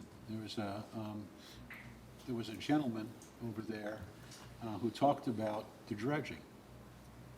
So, again, so much to say. We get capped on the dredging that we can remove from the lagoons. So that person, and maybe some more people here this evening, and some that may have left already, we have beautiful homes on our waterfront. Those people work hard all their lives. They can't even sink their boat because the New Jersey Department of Environmental Protection, not only they really don't want you to use the bay, they really don't want you to build on the water with some of these, and Mayor Kennis can put more light on it with some of the rules that have come down. But now, that person that sat there next to that young lady who spoke so eloquently, you have a situation where he's paying waterfront taxes and he can't use a boat. If I had to put an order of importance on what Trenton thinks about somebody that lives in our town that generally doesn't support Trenton or the current party in power, with a guy who's wealthy enough to have a boat that can't sink a boat, it would be well under a snake's belly in the hierarchy of needs, with the top being Mount Everest. They don't care what you think. They don't care about your opportunity to develop your own land. They will, however, and the other young lady sitting right there next to the gentleman talked about cookie cutter houses. Some of those houses that young lady may have been referencing are on Route 9, a main thoroughfare. That's one of our only commercial corridors. They require us to put up, the state again, requires us to put up some housing and for low-income folks. And that's good. I serve on the Human Service Advisory Committee. I want everyone to have a place to live. But when you require us to put it on a commercial zone that we can't ever get a tax benefit from, or something very minimal, that hamstrings us, and then we got to go to your pocket. So I got to go to this guy's pocket, take more money out of his pocket. He's already paying high taxes on a waterfront with a boat he can't sink. Then, to make it even, to add insult to even more injury, if you want to shell out your garage with some sheetrock, Now that you can, it's a lot easier to have an accessory structure. Again, a mandate come down from Trenton. So when people talk about this committee doing things that are overburdening our society, that we're overbuilding and overdeveloping, a lot of this comes from folks that don't care about us in Trenton, that require us to do things from Trenton. Again, and reaching in to Mr. Kennis, 25 years of service, Mr. McDonald, Deputy Mayor Larray, Mayor Kennis, on our land use boards, and they want to take control of that as well. So there's this power grab at every corner of our town. We're not the only town. So I ask you to try to control what you can. I'm glad you're here with your voices to be heard. I try to not sound political, but there's a power grab going on, and we have to be aware of it, because I think you should be able to decide what you do with your land in your town, not a bureaucrat in Trenton. So that's my 2 cents with that.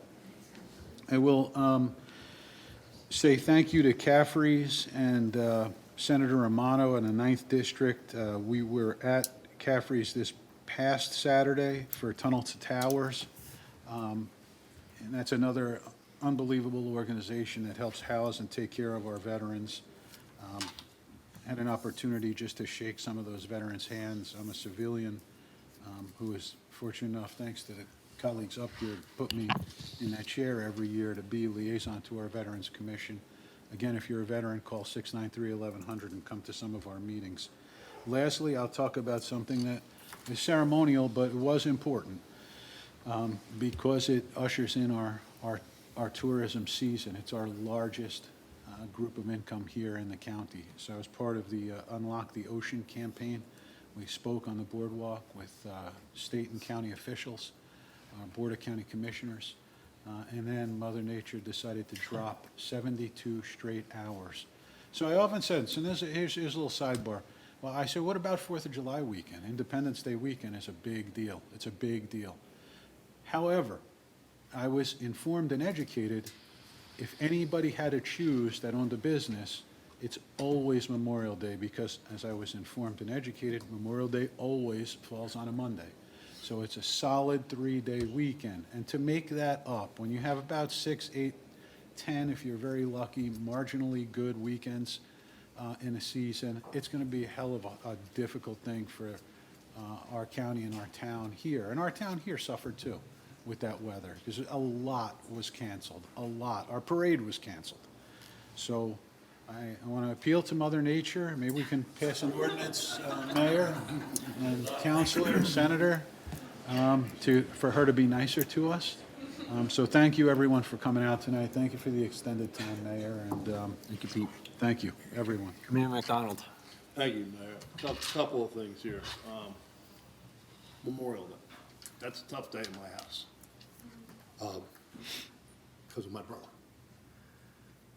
For our governor and our senator to go where they went on Memorial Day. You're right already. I'm sorry. They don't deserve to be in office. That was atrocious. They went to the house where the illegal aliens are kept and raised hell.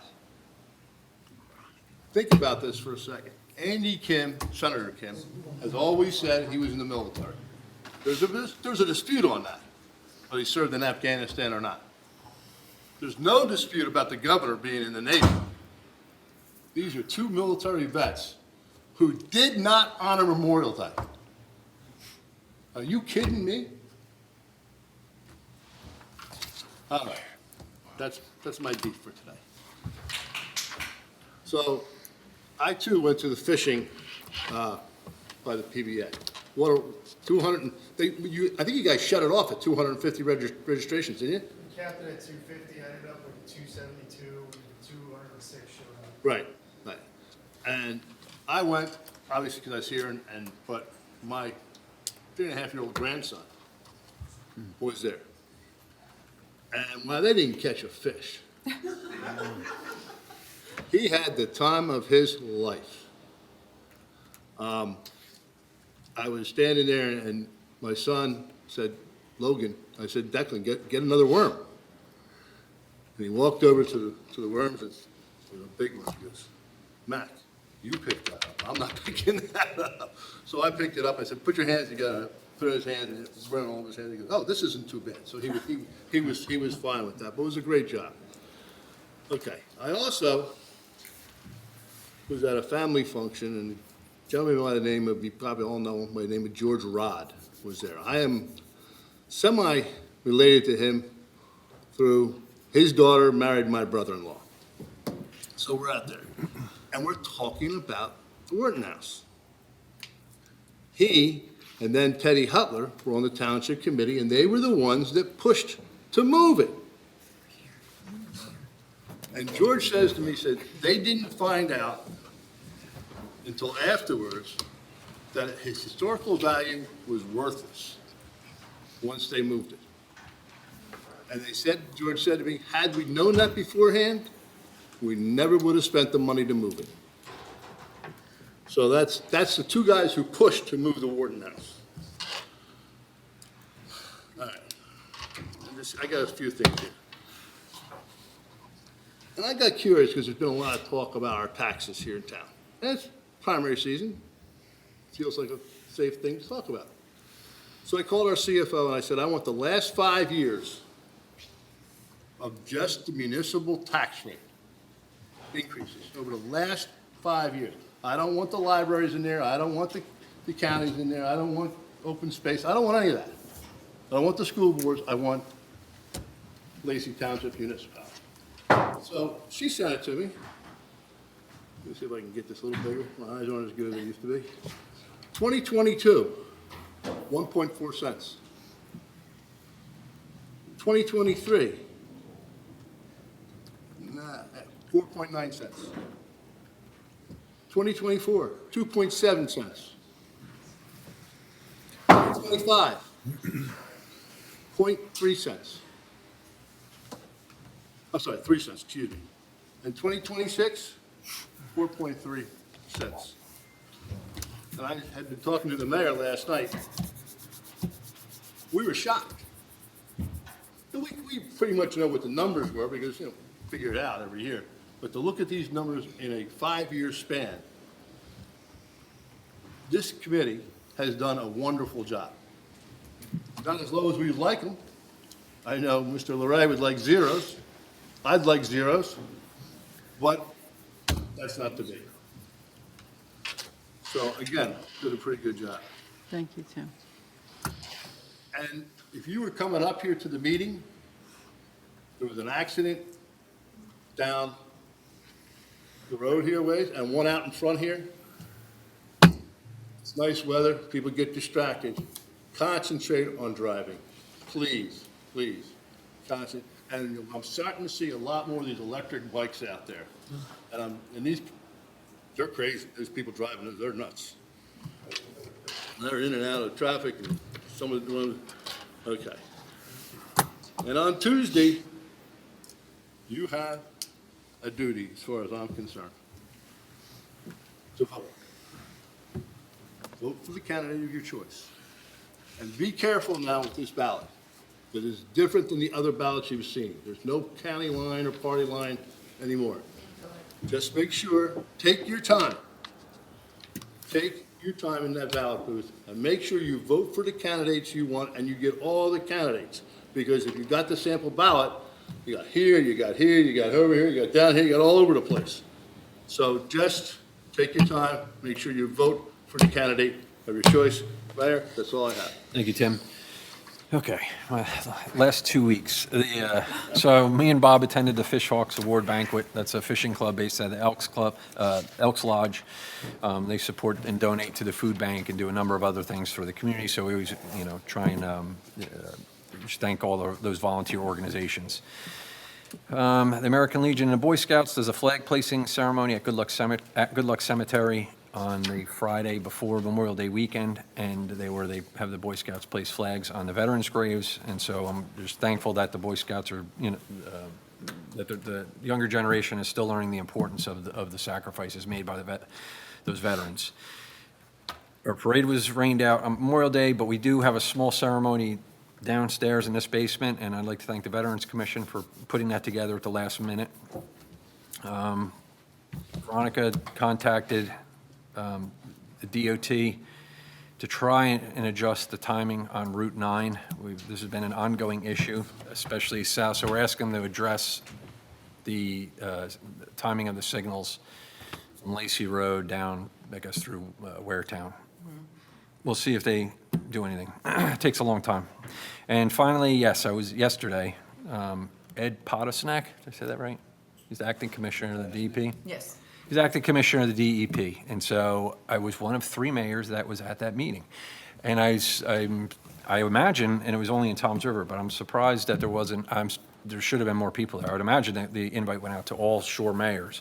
But anyway, you have to take that meeting. Again, he's the acting chairman of the DEP. So I found him very knowledgeable, really receptive, and that's your time to complain about issues that are going on with all the environmental rules. So the couple things that we did touch on, I think I mentioned, is the real rules where they're raising the building heights on the water for flood zone for additional 4 feet. That's largely being driven by the insurance companies. The state is, there's a lot of pushback on that. It is too much to be 4 feet, but it's being driven by the insurance companies. If the insurance companies start pulling back, they're not going to insure these houses. That's a problem. We did go over dredging and beach replenishment, and they're aware of these issues, and probably the biggest issue right now, which has been in the news a little bit if you follow it, is they're trying to minimize the permit time for the permits, which is a huge problem at the DEP. So all you do is go into those meetings and sort of complain about it, and they're well aware of them. And so I went and complained on behalf of Lacey Township, one of 3 mayors. Again, Bob. So those are my comments, and I'll take a motion to adjourn. Move it. Second. All in favor? I have to go into Motion is executive session. Resolution of Township of Lacey County, Ocean State, New Jersey, authorizing the convening of executive session in accordance with the Open Public Meetings Act to discuss contractual matters. Motion? Second. Mr. McDonald? Yes. Mr. Larray? Yes. Mrs. Juliana? Yes. Mr. Curatolo? Yes. Mayor Kennas? Yes. Motion to adjourn. Move it. Second. All All in favor? Tape. Geez, I gotta turn it off.